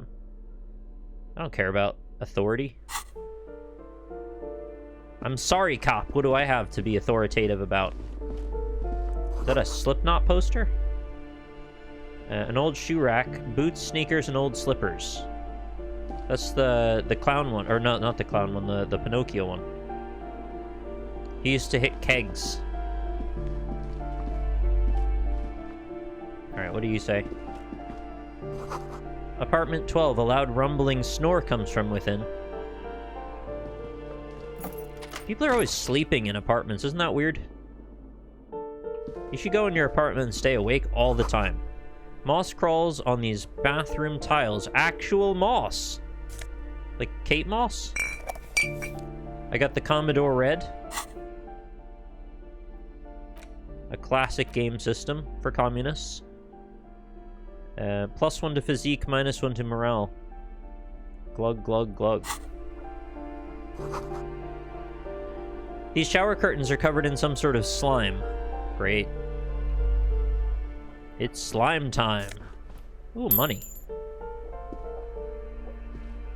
Looks like the toilet's seen better days as well.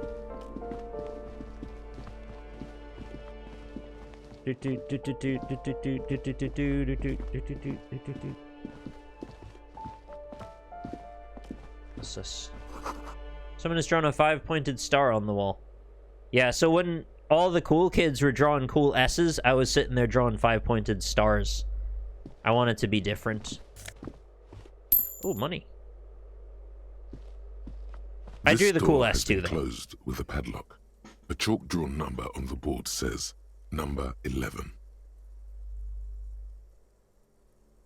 That'd be cool if you could just draw a door on the wall and go to the afterlife like in Beetlejuice. Make up your own apartment. Call it 666. Examine the padlock. It's a solid lump of metal, but the shackle is deeply corroded. A solid pair of chain cutters. It was a lot of jangling. Work of it. I also noticed there's like some antlers next to the star. It's a very like Wiccan-looking paganist kind of thing. Better whip out those cutters. You won't get very far otherwise. Do I want to break in there? Let's knock. No reply.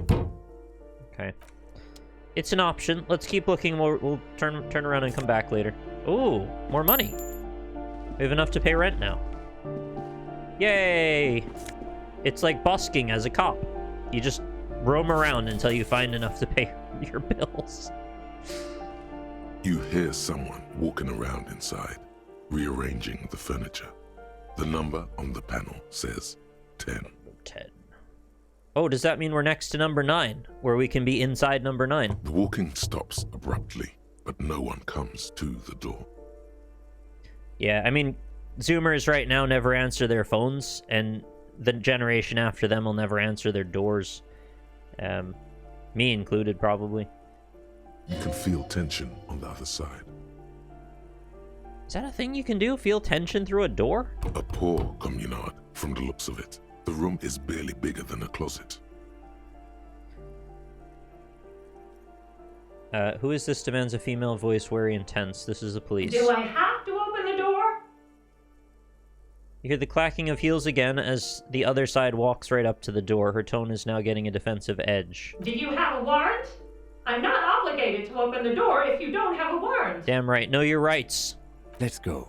We don't have a reason to get inside that apartment. Fair enough. We should tell her it's okay. Sorry. It's generally easier to do things if you have literally any reason. Right. Good point. Leave. Sorry about the disturbance. We're just trying stuff, you know? Aw, number 9's locked. I don't know. I understand most apartments have some sort of structure and logic to how they've done the numbers, but I've seen so many weird systems now that when I see a number 10, I don't even presuppose there will be a number 9. It could be like 10, 7, 4. That's not usually the way it is, but sometimes it gets real weird. Apartment number 8, their mailbox is overflowing. Yeah, I don't know why there's all this spare money lying around. Maybe it's cop tithing. The graffito says, a firing squad for the rich. We have a similar saying these days. Give me a moment. An elderly woman is leaning on her broom, her knuckles white as bone. She seems to be having difficulty breathing. The cold never does any good for my bronchitis. Oh, you're all right. Should I call a doctor? I'm fine. Fine. Don't you worry about me. She starts coughing, red spots appearing on her cheeks. You're still worried. It's very worrying. Now, what do you want from me, policeman? The empathy doesn't lead to anything. She's the cleaning lady. She knows the floor plan and the residence. I'm looking for a young male in his mid-20s, dark hair, skinny build, smoker on the balcony. Yes, yes. I know who you mean. The scrawny boy who's always smoking like the devil, right? She looks at the other end of the hallway. Somewhere in the building, a child starts crying. You hear a radio tuned to a talk show and someone taking a shower. Wow, good perception. It is a bit of a drag sometimes when the art style calls for someone to look in a direction, and because of the way that, you know, the characters are rendered, they don't animate in that way. It is quite important to have that detail. Which direction did she look in? But, you know, fair enough. I'm sure we can intuit it some other way. What's he in trouble for? Yeah, I just want to talk to him. No trouble. Do you know where he lives? Talk?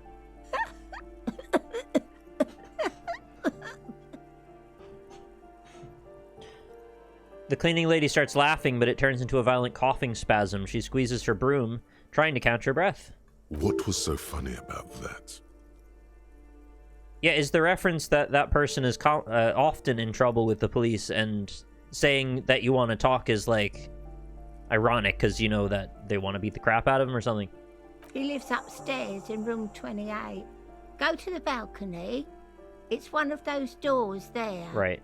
He's usually home in the evening. Well, yeah, I suppose he might be home in the evening, but we just saw him go there, so... Thank you. We should go check out his apartment on the balcony. See if he's home. Who are you? I'm no one. Just an old woman who cleans these hallways. Whenever someone says, I'm no one, I immediately suspect them more than if they just told me something, like, normal. It's like this leftover suspicion from watching too many movies. You're like, oh, I'm no one. I live in the shadows. Do you live here? If you can call it living. I have a little room upstairs right next to the coal room. It's barely bigger than a closet, but I don't complain, no. I have my bed and my aching bones to keep me company, and that's all I need from this world. You sound like you're going to be making tea for Sherlock. She hasn't spoken to anyone for a while. Even her sentences feel rusty. That's like a theme hospital diagnosis. You've come down with rusty sentences. So you'll have to get your tongue scraped. Oh, sorry, your head exploded. I have a few questions about those apartments. Ask away, policeman. Is one of the residents on vacation? Their mailbox is overflowing? Did I notice that? I don't think I saw that. People come and go. I don't keep an eye on everyone. Yeah.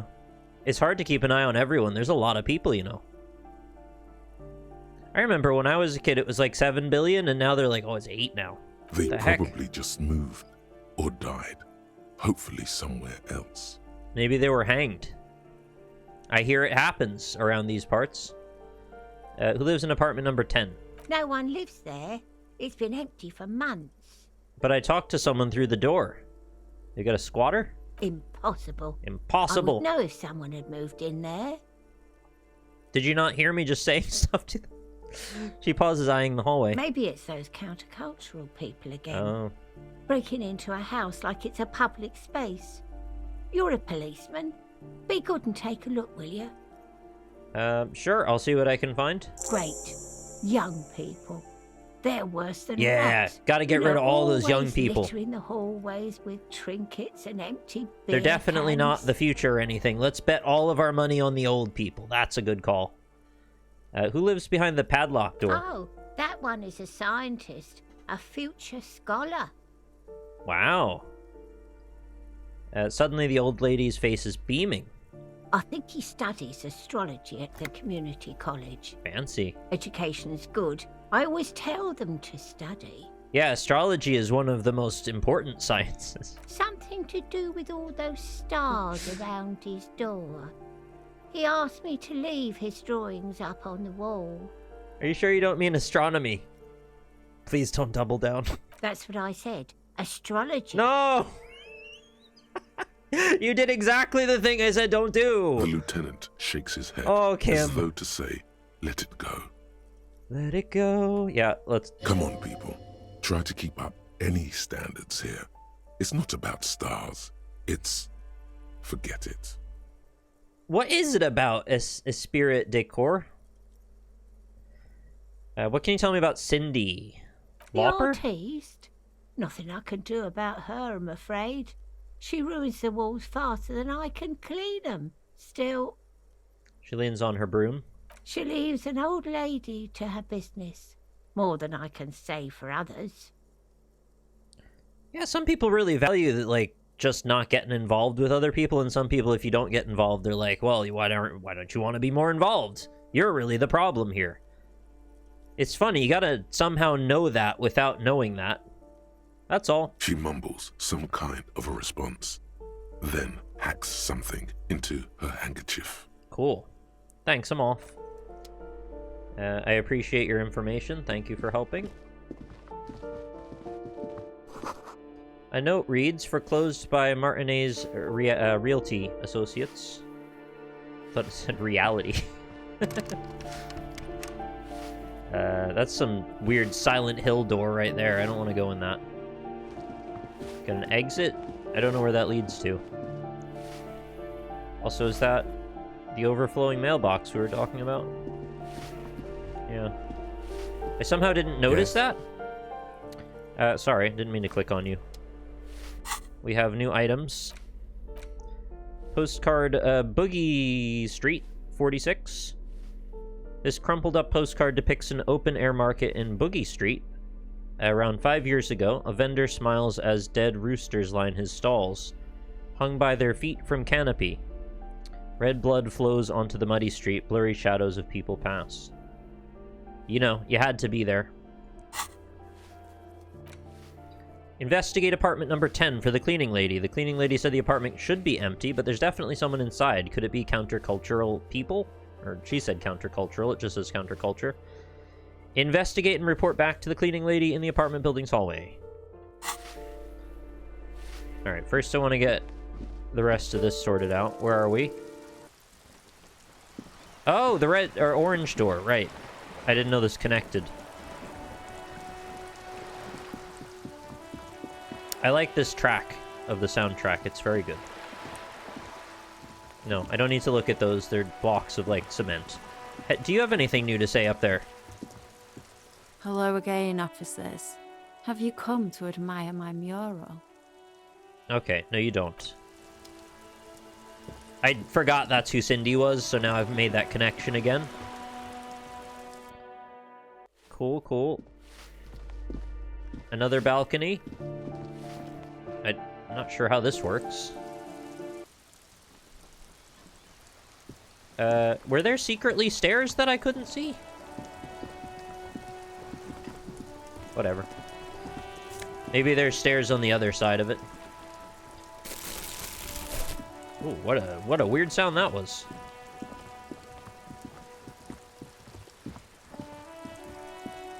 Another bottle. Hey, we made it! Ooh, the piggies have learned how to saunter up staircases. I didn't think you could do that with hooves. But hey, the piggies are very smart, thank you very much. They figured out the whole, can I have some oats, brother? Problem, which was really, it's quite a difficult thing. That's right, we've evolved. You're in trouble now, little lady. We cops don't like closed doors or unreachable perches or people having high ground on us. Yeah, we've evolved. Yeah, I can see that. Cool mutations. She crosses her arms. That smell coming from her paint bucket. It's not paint. It's heavy fuel oil. Is that heavy fuel oil? Red-dyed heavy fuel oil, intended for exclusive use in government vehicles, to be precise. He says studying the contents of Cindy's bucket. So this is, it's dyed to know where it's from. So if it shows up somewhere else, you know that it's stolen. Is my guess. And she's using it as paint? It's making for better art because it actually has symbolic meaning now that it's attached to some governmental theft. What did you think I was using? Aquarels? Sucked it out of a cop's fuel tank myself. Back in Jamrock. Okay. I don't know what aquarels are, but I'm assuming it's some sort of paint. She really did it. She's proud of it, too. That's some clever cultural commentary. You ain't seen nothing yet, Piggy Boo. Maybe I can become her fan and commission work. Alright, see you later, Cindy. What a delight. Just a pleasant, fun lady. Cool. Got anything over there? No. I'm just gonna have a quick look upstairs. Oh. Door's locked, can't get in. More free money. Purple thought. Above, tarps flap in the wind, forgotten hammers and nails rust. I hate the thought of forgotten hammers. What will you do if you forgot your hammer and you need to nail something? Oh, cat pillow. Big fan. Someone's been sleeping here recently, and it wasn't me. Cindy? Oh yeah, this is where Pyramid Head lives. 100 tiny feet scurrying beneath the grate, the rats of the city. Could it not be, coal spirits? Enough coal to last for several winters, smells of chemicals. Chemical coal? Why would it smell of chemicals specifically? I don't know. Yeah, that's what I meant, the soot sprites. They're delightful. Free jeans! Look at me and my free jeans. +1 to electrochemistry, -1 to reaction speed. I don't know that I want reaction speed to go back down to 1. I'm probably good on 2. As fun as that sounds to wear jeans. That sounds like it's locked, but potentially accessible. I don't know if that's what that means. Also, yeah, I don't know about several winters off this. That looks like, not even a winter, but I suppose I don't know the speed that they burn through it at. I would think a furnace this big would go through it really fast, though. Alright. Well, I don't know if this is somewhere I'll need to come back to, but I now know it's here. Great. Grayed out containers can usually be opened somehow with tools, maybe. Okay. Well, it didn't even give me the option of trying tools that time, so I figure we have to come back later. Oh. A bloody mattress. The sea below looks cold and winter gray. Yeah, this place just looks freezing cold. Especially once you can hear the sound of the ocean. Someone has torn down the wall. Was it Mr. Gorbachev?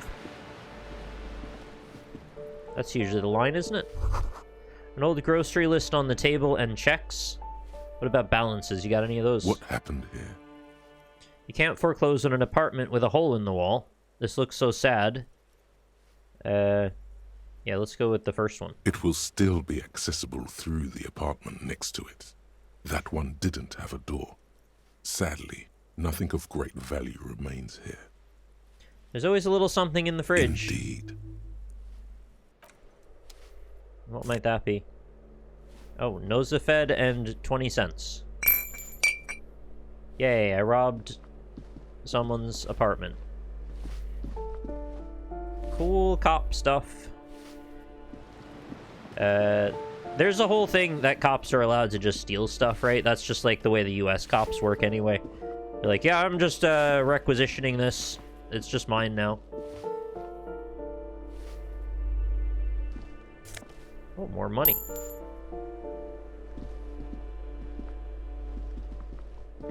Oh wait, no, I don't want to talk to you. What was the locked one? Is it this one? This door has been closed with a padlock. A chalk-drawn number on the board says Hi, Arachnidork. number 11. Okay, I suppose we're gonna try the chain cutters here. Actually, let me save again, because I haven't done that in a minute.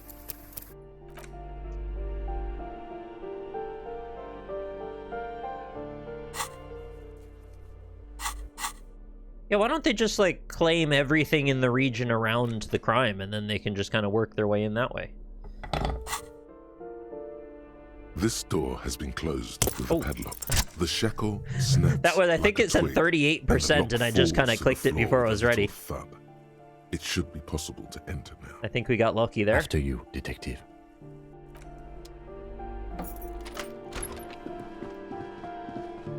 Cool poster, though.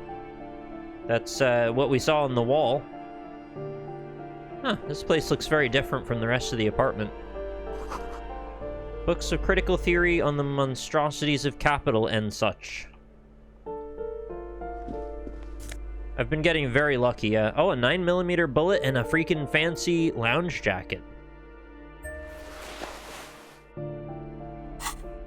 I'm tempted to wear that. It looks a lot cleaner. Imagine somebody's like, hey, are you wearing my lounge jacket? Feels like something that could happen in this. Oh yeah, I've also got this. I don't particularly like the way that looks. And no hat.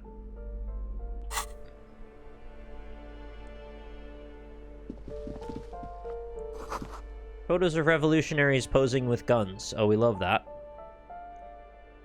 A plaster cast bust depicts a middle-aged man with impressive sideburns.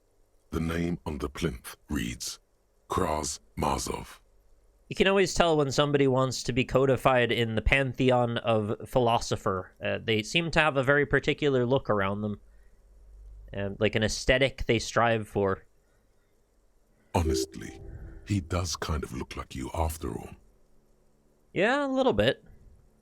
Why does this tenant have a bust of Kraz Mazov in their bedroom? Kim, you have to admit this Kraz Mazov bears a striking resemblance to me.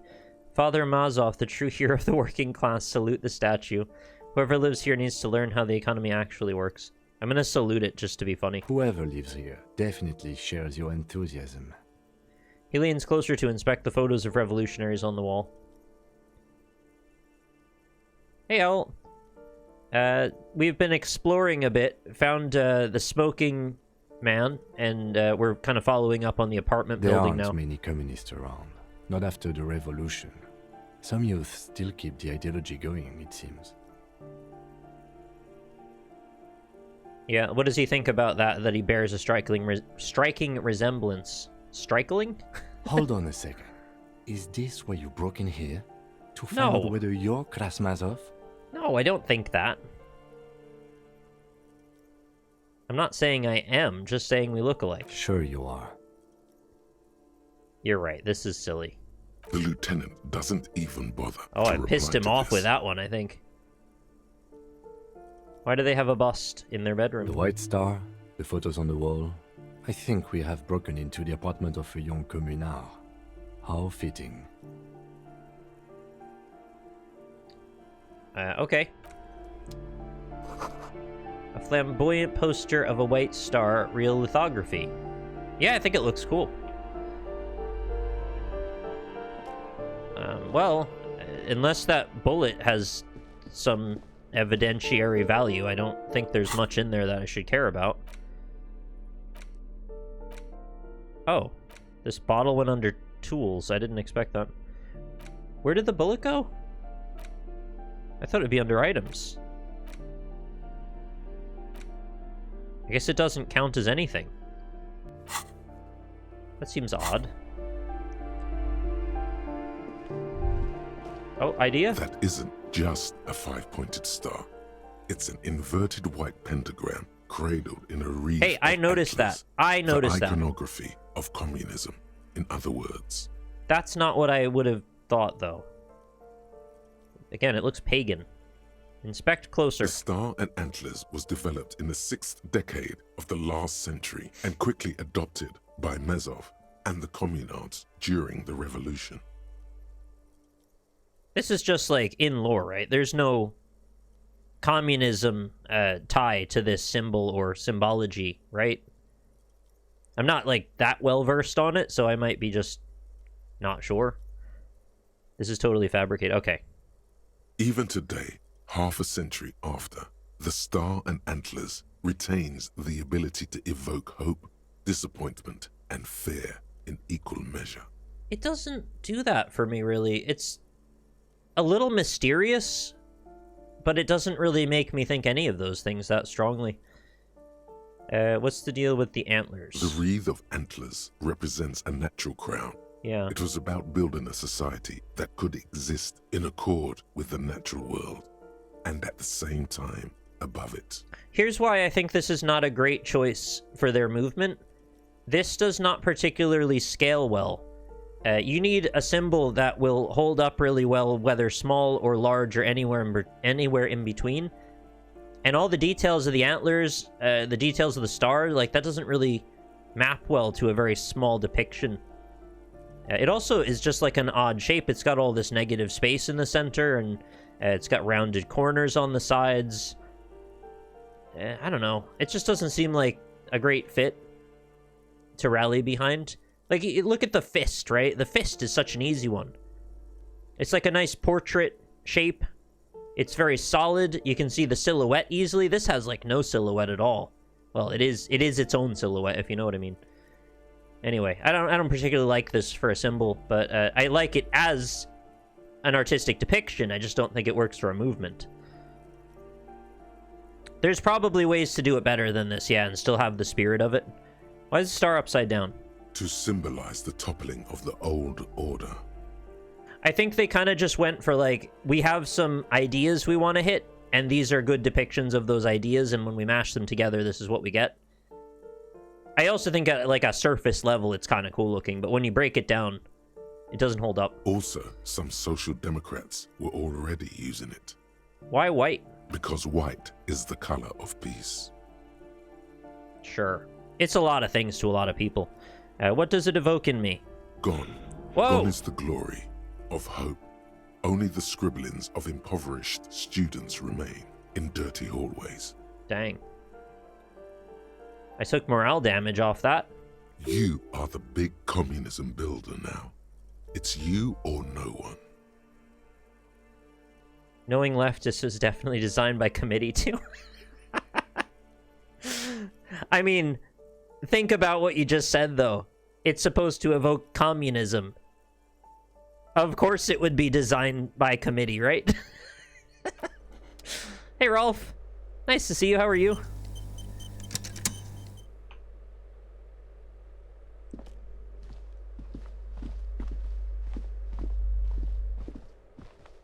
It's like the furthest away from individualist.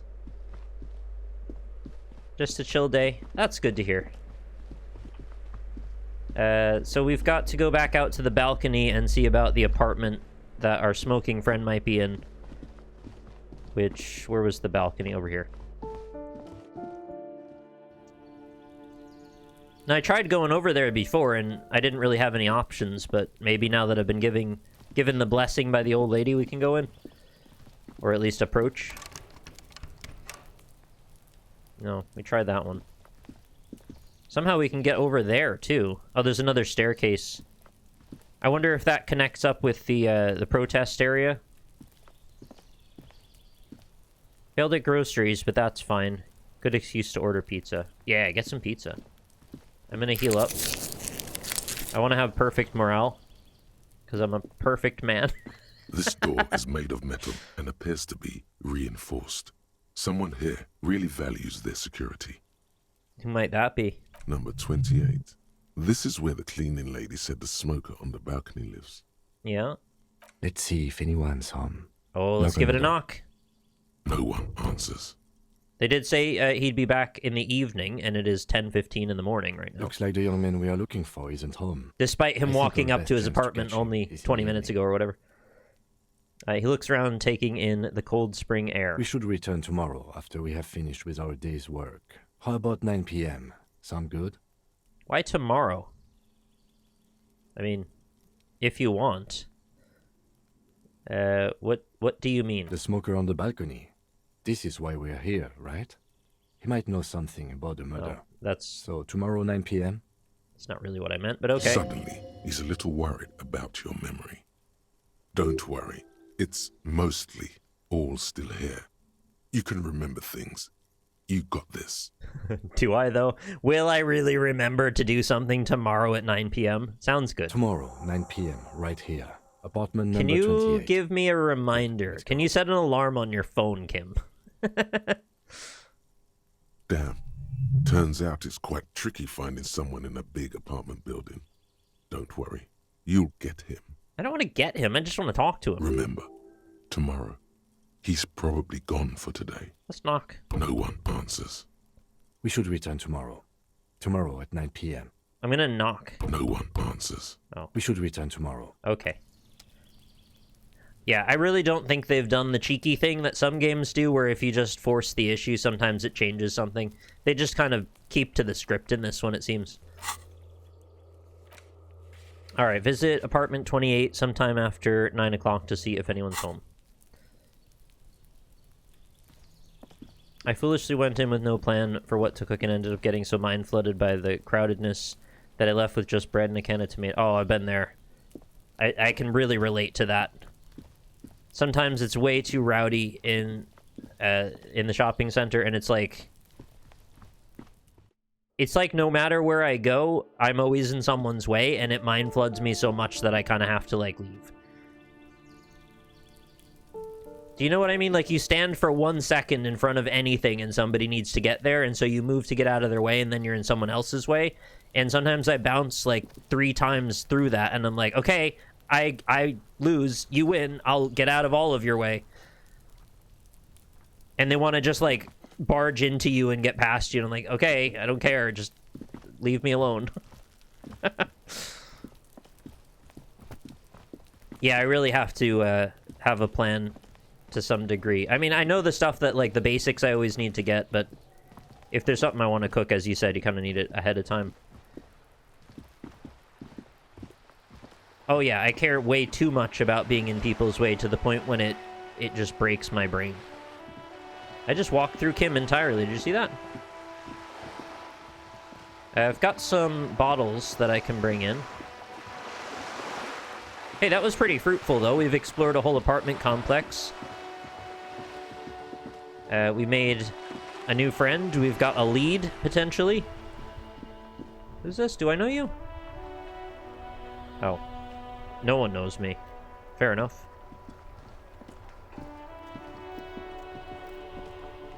I'm supposed to find a metal ball to give back to those guys. I don't know where the hell I'm gonna get that.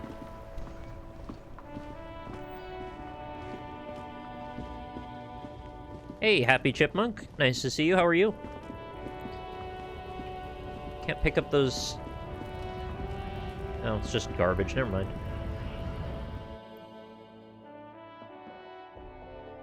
I like stuff being open absurdly late in the US, because then I do all my shopping then. I've also found if you go in the morning when you'd expect nobody to be there, then machine stands in there's the so corner. many employees Says, doing remote shopping that you can't walk either.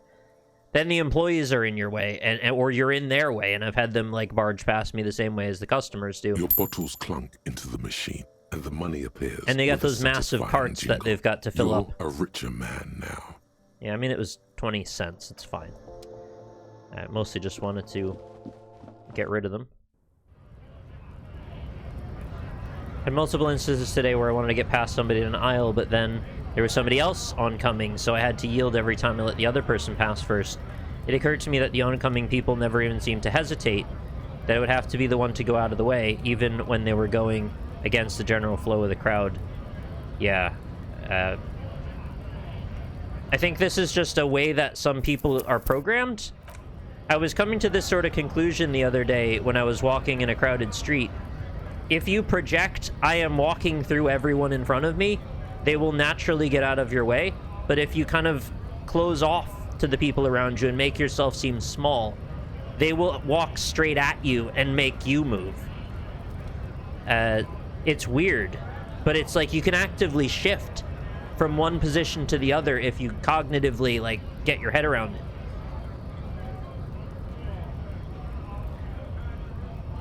People who are agreeable, as you said, or willing to compromise seem to be always in the down position.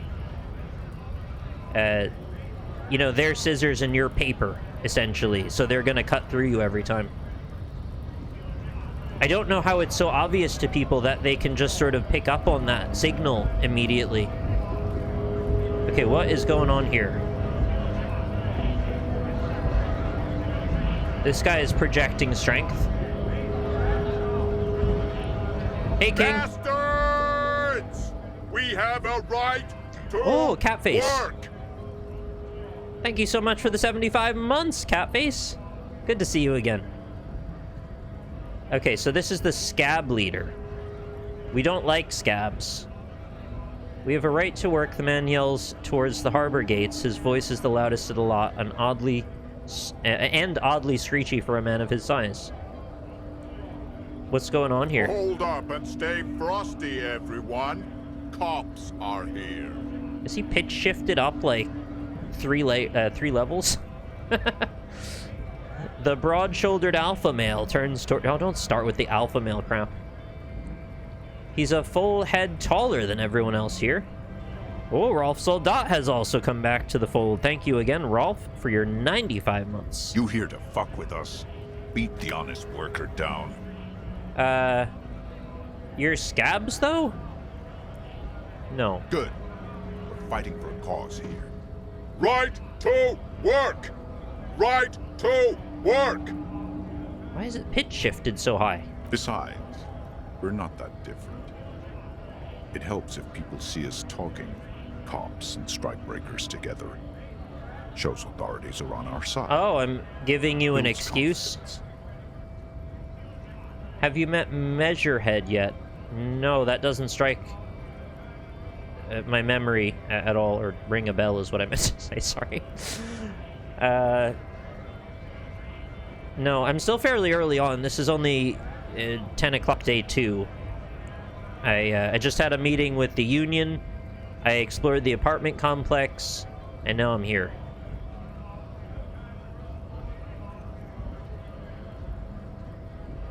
Regardless, I have some questions. Maybe you should ask them the questions. Like, why we're not allowed to make a living here. Shame on you! Wow. Well, because you're trying to replace people who are negotiating the terms of their employment, and if you replace them, then you negate the terms of their employment, and we don't want that.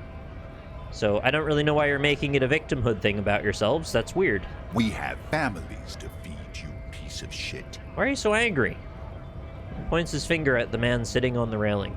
So do we, Scott. I want to get into the harbor too. What is a strike? Tell me what a strike is. Who are all these strike breakers? Look around. What exactly is your goal? We were promised work. We'd be in there, working, if the bastards hadn't shut the gates. Okay. And you're unable to breach the entrance? Main gate's locked. Would take heavy ordnance to bust it open. Could try to get in through the secretary's office. Door's locked. The guards blocking the way to the access panel. You're really persistent about this, aren't you? And I don't mean the scrawny mess punk either. I mean head measurer. Or whatever he is. Oh. Measurehead. It's like a racer head from My Hero Academia. He can steal your ability to work by simply looking at you. Have you considered storming in? Why don't you just talk to them? Wait, head measure? Yeah, head measure. Huge Seminese guy standing up there on the overhead passage. Won't let anyone by. The access panel is right behind him. How bad could one guy be? You seem capable. Bad. Standing on a narrow bridge, he's got a strategically advantageous position. Oh, he knows about He's choke trained. points. I don't know how the Union has a trained killer up there, but that one's no joke, and my men are tired. So he's got high ground. They're workers. He's got high ground, patience, and a choke point in his favor. Yeah, I can see why you guys are screwed. You should really just leave. Why don't you just talk to them? Like civilized folk, you mean? These native fucks don't understand civilized. Wait, did I talk to him? I did try to, like, walk up at the side, but I didn't go, like, any deeper than the staircase. I only went up the staircase. Okay. There was one guy I talked to that was kind of, like, chill, and he's like, I don't know, just walk around, dude. Yeah, like, civilized folk, you mean. Man rubs his chin. These native fucks don't understand civilized. Okay. It would be better for the neighborhood if you went home, at least for now. If you can't get in anyway. You were tired, I'm tired of talking to racists, yeah. That's what happened. No, you're fine. I don't get mad at people for caps as long as they're not swearing at me. No. They will give up eventually. Or get drunk. Leave the button unguarded. Then we charge. The man rubs his jaw. A perfect light-bearded square... What is it with jaws, dude? What is it?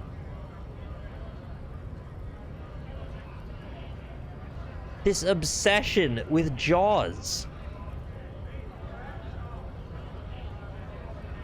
I want to get into the harbor too. What is a strike? Who are all the strike breakers? Tell me about your strike breakers. Honest men and women with rights to work, to be useful, not toys for corporate interests. Oh, I know it's like it's a whole right-wing thing. I just mean, like, why are they so worked up about it? They seem to think that it's like a genetic pipeline to entitlement of certain people and things. And it's just so obviously stupid that I don't know why so many of them seem to parrot it to each other. Like, your bone structure does not make you a superior person. Shut up. Not toys for corporate interest. The man runs a hand through his steadily graying military haircut. The best kind of haircut. We came here to help the harbor run smoothly in time of crisis. If union fucks don't want work, they ought to let in those who do want work. Yeah, that's exactly what it is, Arachnidork. You're right. I have heard that word applied to that thinking process before, but I wasn't sure if that's accurate or not, but I think it is. I have a question. Why do all these men follow your leadership? Because I'm big and strong, and look at my jaw and my military haircut, and also my buttons are busting out like the Hulk. Did you watch Marvel's The Avengers? Clearly I'm a scientist. You think they follow because I'm big and loud? No. They follow the rules of the market. What? The rules of the economy. Because they were given a job to do! Dude, this guy's ridiculous. How do I throw an egg at him? Is that an option?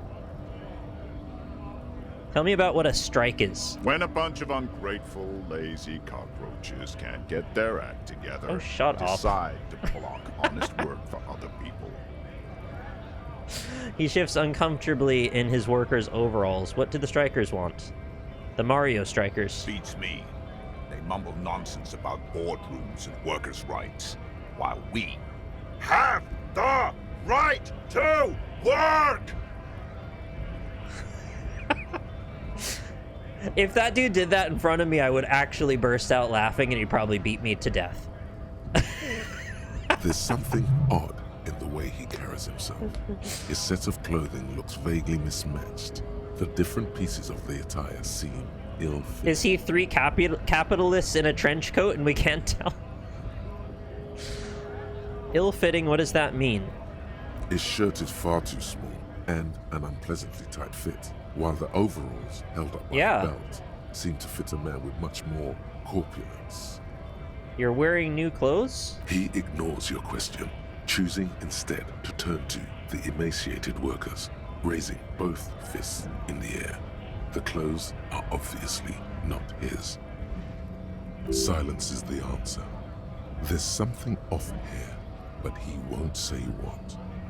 Yay, rhetoric. You've been talking to him for quite a while now. Have I? Something is off with this guy. Ask him where he's from. Okay, where are you from? What's it to you?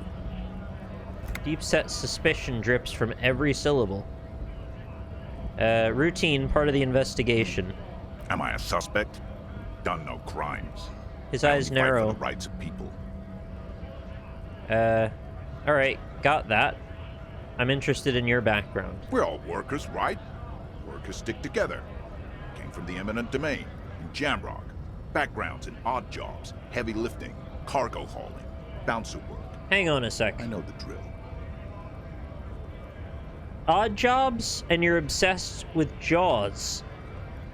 Are you a Bond villain?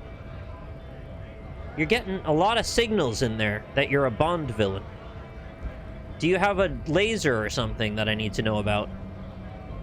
A bouncer where? I frequent a lot of bars. Maybe it's one I know.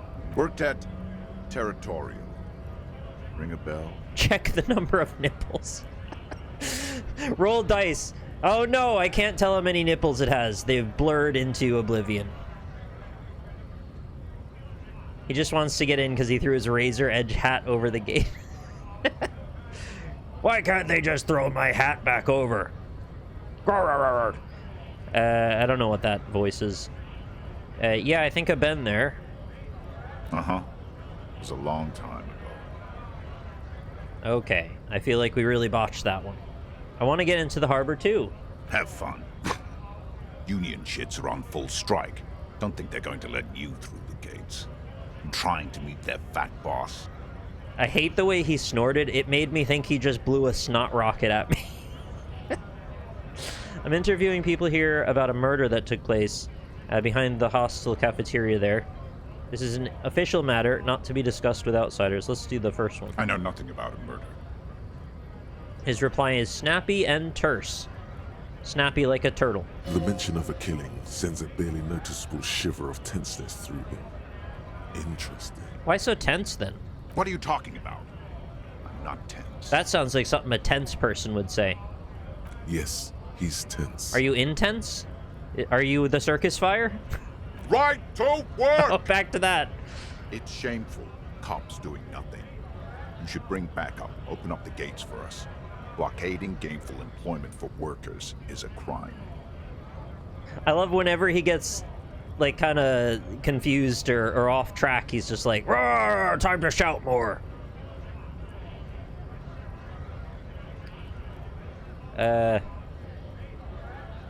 You should bring backup, open the gates. Blockading gainful employment for workers is a crime. This isn't my area of expertise. We are not picking a side in this just yet, sir. Pity. Let us work! Okay, this guy's annoying. Stop. I really want to throw an egg at him if I could. So that's the only person I can talk to other than the dude up on the railing. That's the guy I talked to before. What if I approach the gate? It says GRIH. Sure does. The Greater Revachol Industrial Harbor. Cool. Nothing wrong with that. Highly descriptive. Do you think Fritta has any eggs I can throw?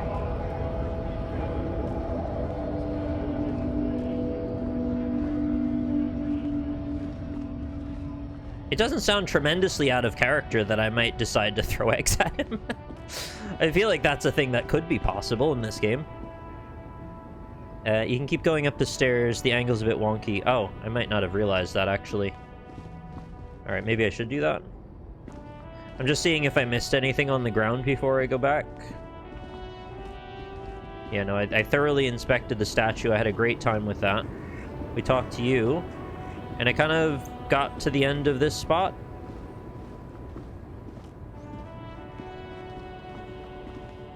Oh, maybe I missed that. Ruins full of snow. No one's live here anymore. No one lives here anymore.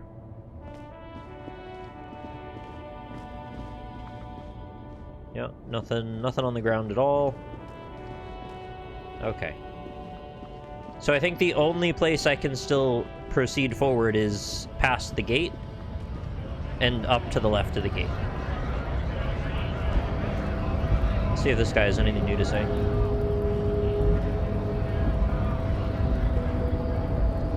All I'm wondering, man. How can I help you? Oh, no, I don't really want you to give me money. That's okay. Thank you, though. Oops. Leave.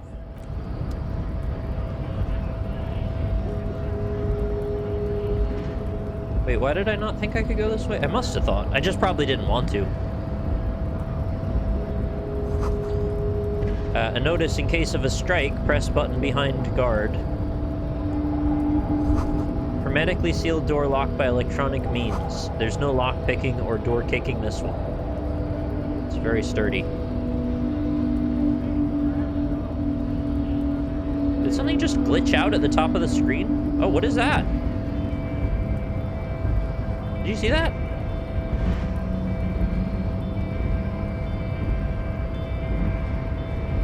I'm trying to see if it'll do it again. Oh yeah, it does.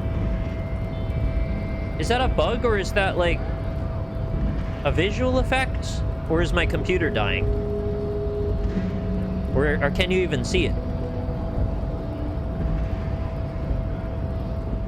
It's right behind my camera. It's only happened here, though.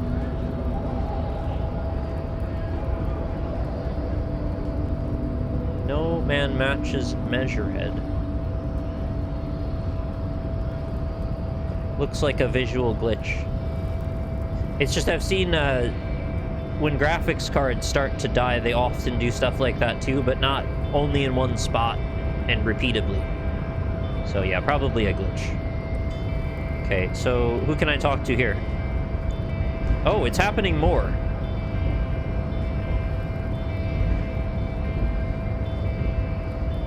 There's also a black chunk at the top of the screen by my FPS counter.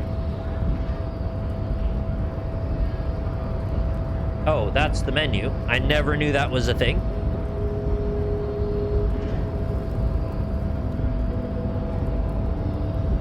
Maybe save and reload. I did just save a second ago, right? I'll save again. Whatever, it doesn't matter.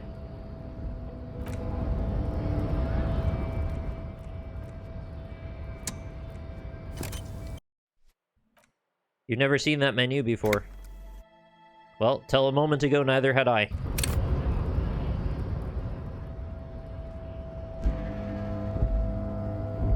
It's probably nothing, but I just feel like I should be careful.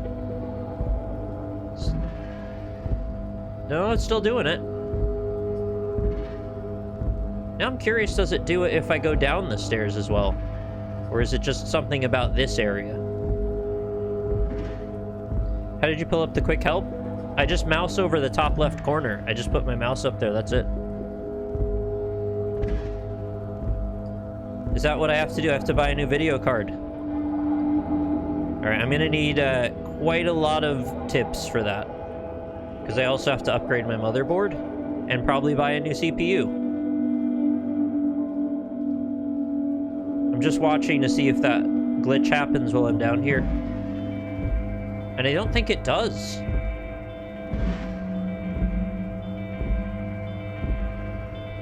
So what's the difference then? The difference is here, this is all foreground. But when I'm up here, I think we're looking into a background parallax area.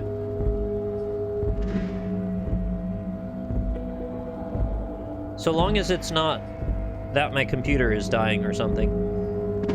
That would really bum me out if my computer was dying. Yeah, it's doing it again. Oh shit! The whole screen is doing it now. You see that?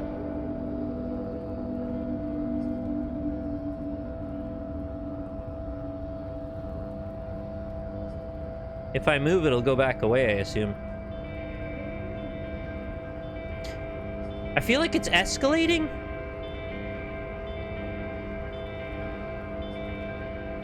Okay, I'm gonna quit the game and open it again and see if that changes anything. More likely a GPU driver issue or a bug.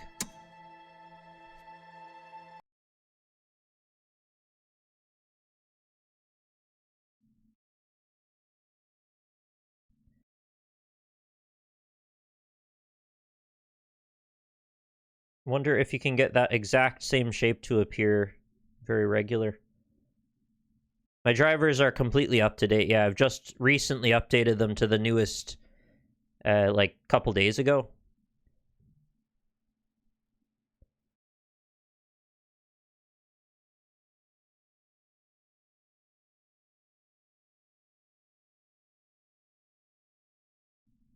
The steps are basically reload the game, reopen the game, restart your computer, then start to troubleshoot specific stuff or see if other people have the same issue.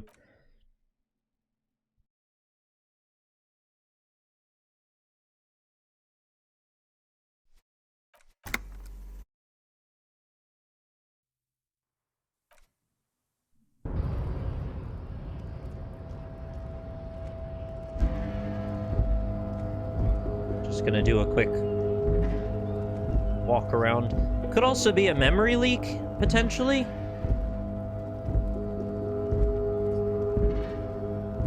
Because I did have the game open for like 3 hours already, so maybe it was something that's gotten worse over time. It might be too early to say if that's helped, but yeah, it's definitely not flashing suddenly, at least. Alright. Your body betrays. Oh, this is Measurehead. degeneracy. The body betrays your degeneracy. What do you mean by that? Yeah, Measurehead. His body totally betrays his degeneracy. Does it? Young woman at the giant side agrees. Don't say anything. Size him up first. My body is unimportant. Okay, so number 1 says say nothing, size him up first. What do you mean my body betrays my degeneracy? 3, my body does not betray my degeneracy. Which you can actually read in 2 directions. I like the way that you're actually agreeing with them. My body is unimportant. I'm with the police, and we need to get into the harbor. We don't have time to get into this now. Say nothing. Size him up. Are you admiring my morphophysiology? A ripple of muscle passes underneath his skin. He lets you look. It must be frightening to stand in the shadow of this racial pinnacle. Be calm. You call me a ham sandwich. You are not in danger because you are not a threat to me. Okay. Puff out your chest, still say nothing. What is this androgynous display of sexual maturity? He looks down at you, taking stock of your physique. Merely standing up makes you sweat profusely. Your breathing is erratic. Your own heartbeat in your ears grows frantic, and you feel your Is this dude blood pressure telekinetically crushing my organs? Stop it! You are embarrassing yourself in front of this woman and your pedomorphic friend. I don't know what's going on here. This display of weakness may appeal to older women with a stronger maternal instinct, but it is a liability here on Battlefield Martinez. Is this guy like late stage black-pilled? Jean-Luc, his body is betraying his degeneracy pretty hard. Yeah. Maybe you can ask him to leave. Okay. My body does not betray my You have degeneracy. succumbed to Al Ghul. Raz Al Ghul? He trained Batman. He can't be that bad. His face contorts in disgust as if he were smelling a dead rat. I might smell like a dead rat. An invisible sword of Al Ghul emerges from your throat. You Hey, cannot Ninehertz. see it, but others can. It is making the woman in my company sick. What? A sword? I don't have a problem with Al Ghul. I just drink a little on the weekends. You're right, I'm an alcoholic. Now I need to enter the harbor. No, you don't. You need to get another drink. Occidental Haplogroup B4 is done giving orders around here. The influence of the ham sandwich race is waning. Okay. Yeah, there's a lot to unpack Sure, here. the ham still got it. Does this remind you of someone? The guy down there? It's a thing that people do occasionally where they'll like pepper you with so many what sounds like terms that have meaning, but they're all just weird dog whistles. They'll just hit you with so many of those back to back. They gish gallop you and you're like, I don't know, I guess that means something. These people all seem to agree it means something. And then they're like, oh, I guess it means something, and that's kind of the end of it, and they don't really critically think much about what they're saying. That fat racist over there, point to the racist lorryman. You're just him after pumping some iron. Yeah, let's piss him off. I think the ham sandwich race still has it in them. I am the police and I need you to comply now. Race stuff is unimportant here. I just need you to help me do my job, please. Begging for help. Attempting to pass via for cooperation. How far the Occidental haplogroup has fallen. You were once a noble and powerful race. You gave the world eugenics, electricity, and powerful weapons of war like missiles and aerostatic aircraft. You made great gains in metallurgy, race theory, and statecraft. Sure. You dominated lesser cultures, like the deformed Hemians and the inexplicably potato-obsessed Khoikos. But now your ascent to the genetic summit has halted. You are obsessed with sadness and with frivolous pop culture. This is not how any of this works. Genetics are a tree, not a ladder. All of this is about how well suited we are to our environment. We are not superior to each other. You will be superseded. Isn't that right, babe? It is, baby, yeah. You know it. Yeah! There is a button right behind him, just out of reach. It must be the one that opens the door to the harbor. I joked earlier about how Forrest Valkai needs to reply to some of this. I'd actually genuinely think he would have a lot to say about this game. Or this particular section of the map, specifically. How do I'd probably have to pay him on his Patreon or something. Yeah, you're just dropping some Joe Rogan nonsense. Go take a bong hit and sit down. There's a button right behind him just out of reach. Must be the one that opens the door. Come on, I just need you to move about 20 centimeters back. Push him out of the way. Yeah, that'll go well. You're right about all this. Now I just need you to let me go into the harbor. This is going nowhere. Leave. I'll ask him to move back and see what he says. Maybe he'll kill me. It is my task to keep the degenerate drunks from entering the harbor.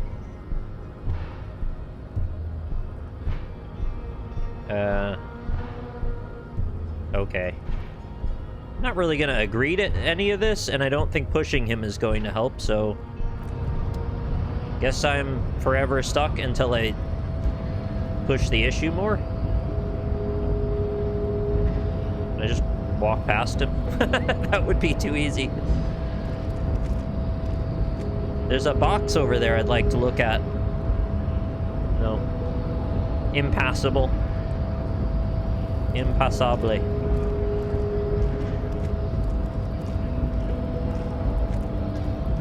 You may need to chat with him. I don't want to chat with him anymore. What do I do? I dream about you all the time. Looking monolithic. Yeah, you look like a pillar.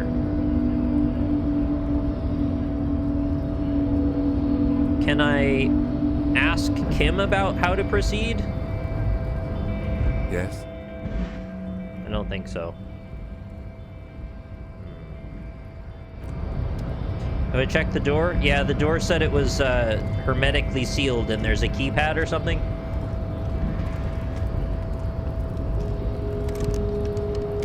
And now it's just making a sound, which seems to mean that I can potentially manipulate it somehow, but not right now. Kim, I need you to crouch behind him. That's brilliant. You know, use the power of physics against him. I guarantee you we could get some pressure built that way.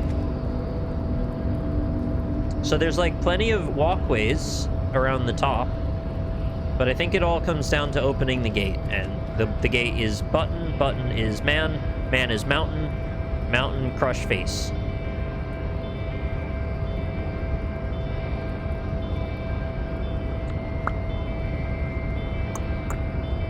Don't know where else to go other than this, though.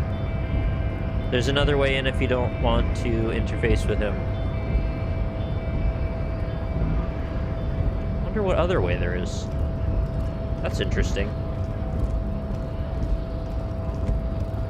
Oh, it involves a check I have to try.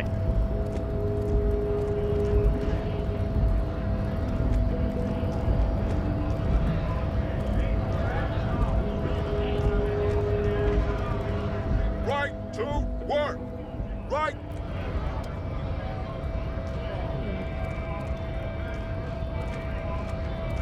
I'm trying to remember, like, a particular thing related to this that I didn't get through. Just continue and let the solution come to you. The thing I worry about, though, is I don't know that there's anything else I can literally do at all other than wait until 9 o'clock to... that's tomorrow, even. I gotta wait through a whole another day to talk to the smoker. Let's see if this guy has anything new. Still here. Stuck in this damn jam, my man. Nah. What's up? That's all.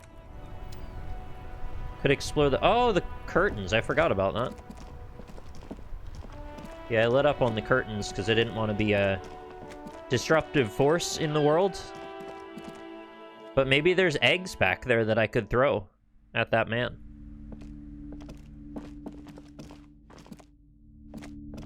The curtains. I thought I'd clicked on all those before. Sorry, before you.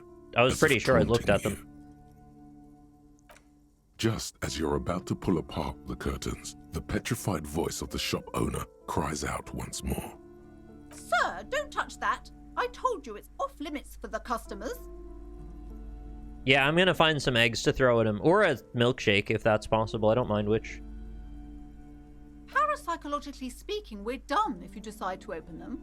I won't be held responsible for the consequences. I didn't know parapsychologically speaking we're done. She looks away, mumbling. Why is everyone always messing with the curtains? Why can't they just buy books like normal people?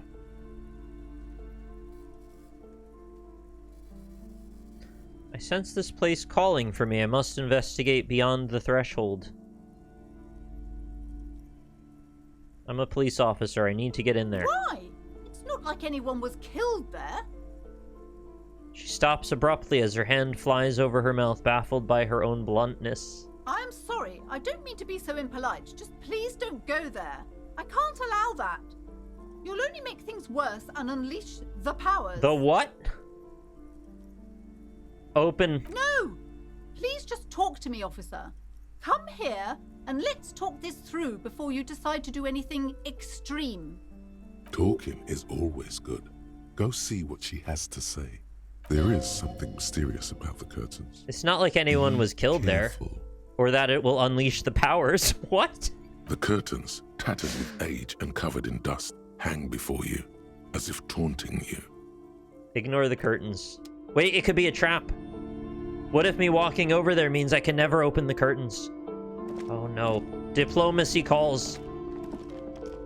Hello again, esteemed officer, and welcome to Crime, Romance, and Biographies of Famous People. I like how much more polite she's being now. Why are you so uptight about those curtains? I just want to know what's on the other side. I already told you, it's just a storage room for employees. I don't understand why it's so important to you. Maybe you're right. Maybe I'm being paranoid and I should leave you alone and stop hassling you about the curtains. Is that right? Just let it go, officer. Go buy some goddamn books. You're supposed to be drawn to the books. What do you mean I'm supposed to be? Do you have an ancient cursed egg on your necklace?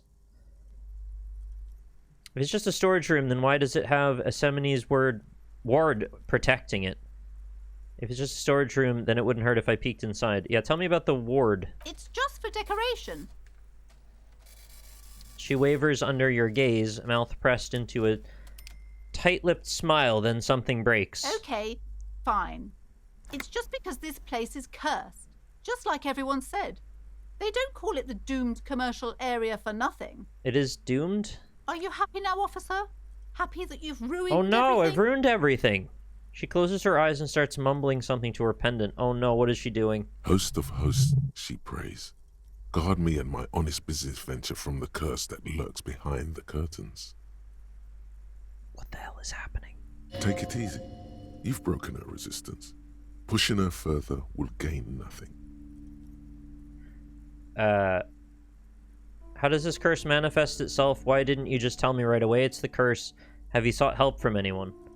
Why didn't you tell me right away? It's not good to talk about the curse, not in detail. The negativism, it's dangerous. Talking about the void wraiths angers them. Well, obviously, yeah. Talking about the void wraiths anger them, obviously, Wow. yeah. Void raves. You have new words. Okay, I have. Have you sought help? Yes, I've contacted numerous parapsychologists and even a pair of Simonese mediators. They provided me with the wards. Are void wraiths something I could classify as cryptozoological in nature? Could I possibly bring my friend over whose husband studies this stuff? Maybe we could find a solution for you. The wards help to keep the doom at bay and protect us against the darkness that lies further in the building. Oh. Even though now I fear it's not enough. How does the curse manifest itself? The curse is so much worse than you could imagine. Yeah, It's I a can imagine pretty disease bad, though. Eating at the very foundation. A shiver runs through the woman as she looks around the dimly lit store. Shivers are indicative of something deeper. It's the curse of financial distress. Oh no! Of ruin. I've been struck by the same curse, ma'am. What do we do? I have a good solution. It involves eggs and throwing them at someone. Sorry, I'll stop with the eggs now. She peers at the curtains again. Didn't that curtain just move? Okay, I'm a little confused. What does that mean? Wait, that's it? I was hoping for something more paranatural. Why did it move? Everyone knows that all the previous companies in this building have sooner or later declared bankruptcy, and their malicious spirits are still here, feeding off bad business practices and disappointing income statements. There's something wrong with this building, I can tell you. Ever since I arrived, I've sensed an eerie lingering presence, as if I was unwanted here. It's just the paranoia. Why do you think a building is the problem and not that people aren't buying books? What a wild story. Sounds familiar. Strange, I feel unwanted too. What does it mean? Truly so? Perhaps the dark energies are leeching off you. You shouldn't stay in the store too long. It may be dangerous. Is your pendant part of the wards as well? Points to her necklace. Oh, this? No, it's a special Himian amulet, blessed by desert pygmy shamans, with a spell of compulsion. It's to compel people to buy books. She has an ochre heart. Its ochre heart glistens under the lights. There are numerous spells cast throughout the store. I had the books anointed with a different inducement spell, for example. It's guaranteed to boost sales 15%. Hey, that's not bad. You couldn't find one that gives you 20%, though. Desert pygmy shamans. That sounds like a rather questionable way to describe a group of people. Yeah. I don't think the curse is real. I just want you to let me in there conclude. Would you like me to take the case? I could investigate, see if the curse is real. Because obviously I'll have to go in there. I'll see about the case. Most certainly not. Oh. I don't want anyone who's not familiar with the psychic arts to get involved in this mess. Stay away. Leave the spirits be, so they can return to their slumber. Yeah, maybe I'll just go in there then. Hey, Buju! Welcome back for your 96th month of Twitch My Prime. liege, you know what this case calls for? I hope you're doing well. Thanks for coming by today. Convince her to let you investigate the doomed commercial area. 58%? That's not too bad. Gave smart-ass parenting advice. I did do that, and I made my odds worse. Oh no. Slither Green up to light. her, you silver-tongued fiend. Show her what world-class perfidy looks like. Perfidy? Don't even know what that word means. Ma'am, I came here to help. I've handled paranatural situations before. Are you sure? Don't think I haven't seen charlatans before. I have returned from a void, a paradetective from a long line of paradetectives. You're no paradetective. Yeah, I am. You look nothing like one. No, I am. And you're clearly a drinker. Pardon me for being so blunt, but... I passed the check, ma'am. I'm now allowed to go back. You look like one. I do look like one. The lieutenant keeps his usual stony calm. He silently picks out Deceitfulness, thank you.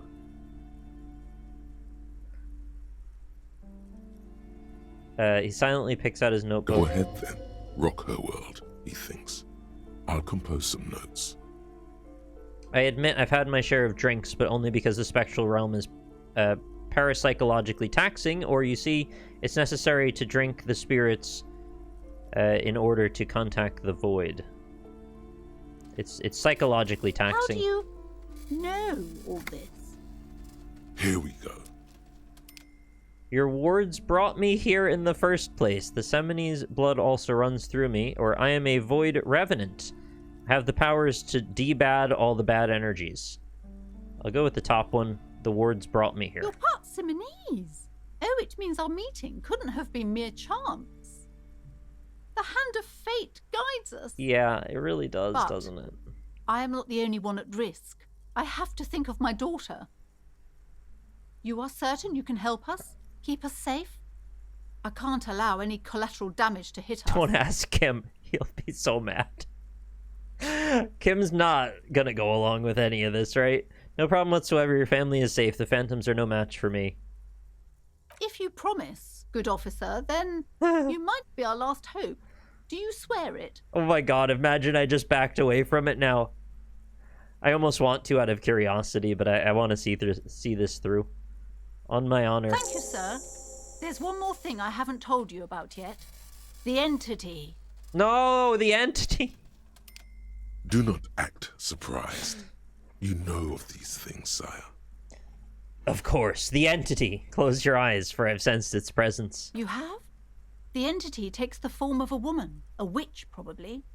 I've suspected that she must be connected to the curse ever since I first saw her. Did you know that she lives inside the chimney? Of course. This woman is a cold reader's dream. She could legitimize an entire career in one night's performance.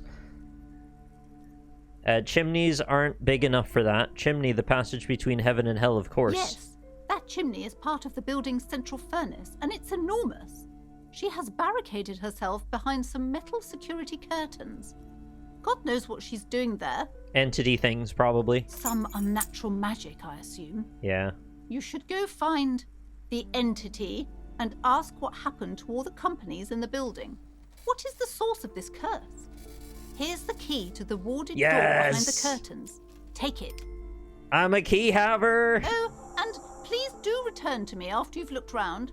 I'm quite anxious to know what she has to say about the curse. Oh, I can't wait to get in the other door in the kitchen. Unbelievable darkness and ruin. Easy, Inland Empire. What you discover? Probably just some office space. Don't be scared. I had some questions about the curse. Okay, but please, only a few questions. Oh, I've already done that. You wouldn't want to disturb the spirits. Yeah, no, we wouldn't want that. Never mind. The woman before you scans the store, her shoulders rigid and tense. Every now and then, she nudges her glasses. Farewell.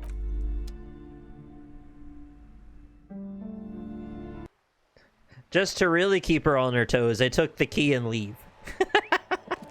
She won't know what to do. This book has a rose, a pistol, and a half-naked dame? Who says that? On the cover stands a very muscular man surrounded by flames. I don't know why I thought I looked at all these. Apparently I have not. Sorry about that. A book about the future. The government reads your mind using radio technology. Yeah, I'm sure it does. That's why you have to put shields on your credit cards, because Obama used to steal your brain. A book about Boyadero culture. It promotes freedom and roaring upstream. This book, you don't really understand what it's about, nor does it seem important. It takes willpower to even read the author's name, Jan Kaus, from Iguania? Wait, is this where he fakes his own death? This is a book about pate. Oh. Nice snow coming down.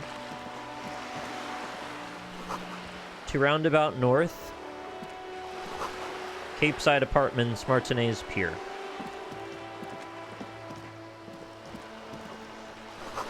This coin-operated viewer has been banged up, inoperable. Sad, sad state. People say the commercial building on the plaza is cursed. No business will ever thrive there without going bankrupt. You promise Plaisance you'll look into it. Enter the sealed door behind the bookstore and find out what happened to the companies there. Search for the malignant entity. Plaisance said she lives inside a chimney. Find a way in.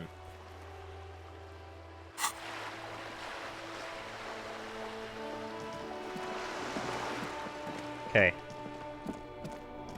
I hope you can forgive me if I conclude here. I know this is an probably unwelcome thing after just getting the key, but I now have a task that I can take on next time. And I am realizing I'm actually quite hungry, so I think I need to get some food. This has been incremental progress.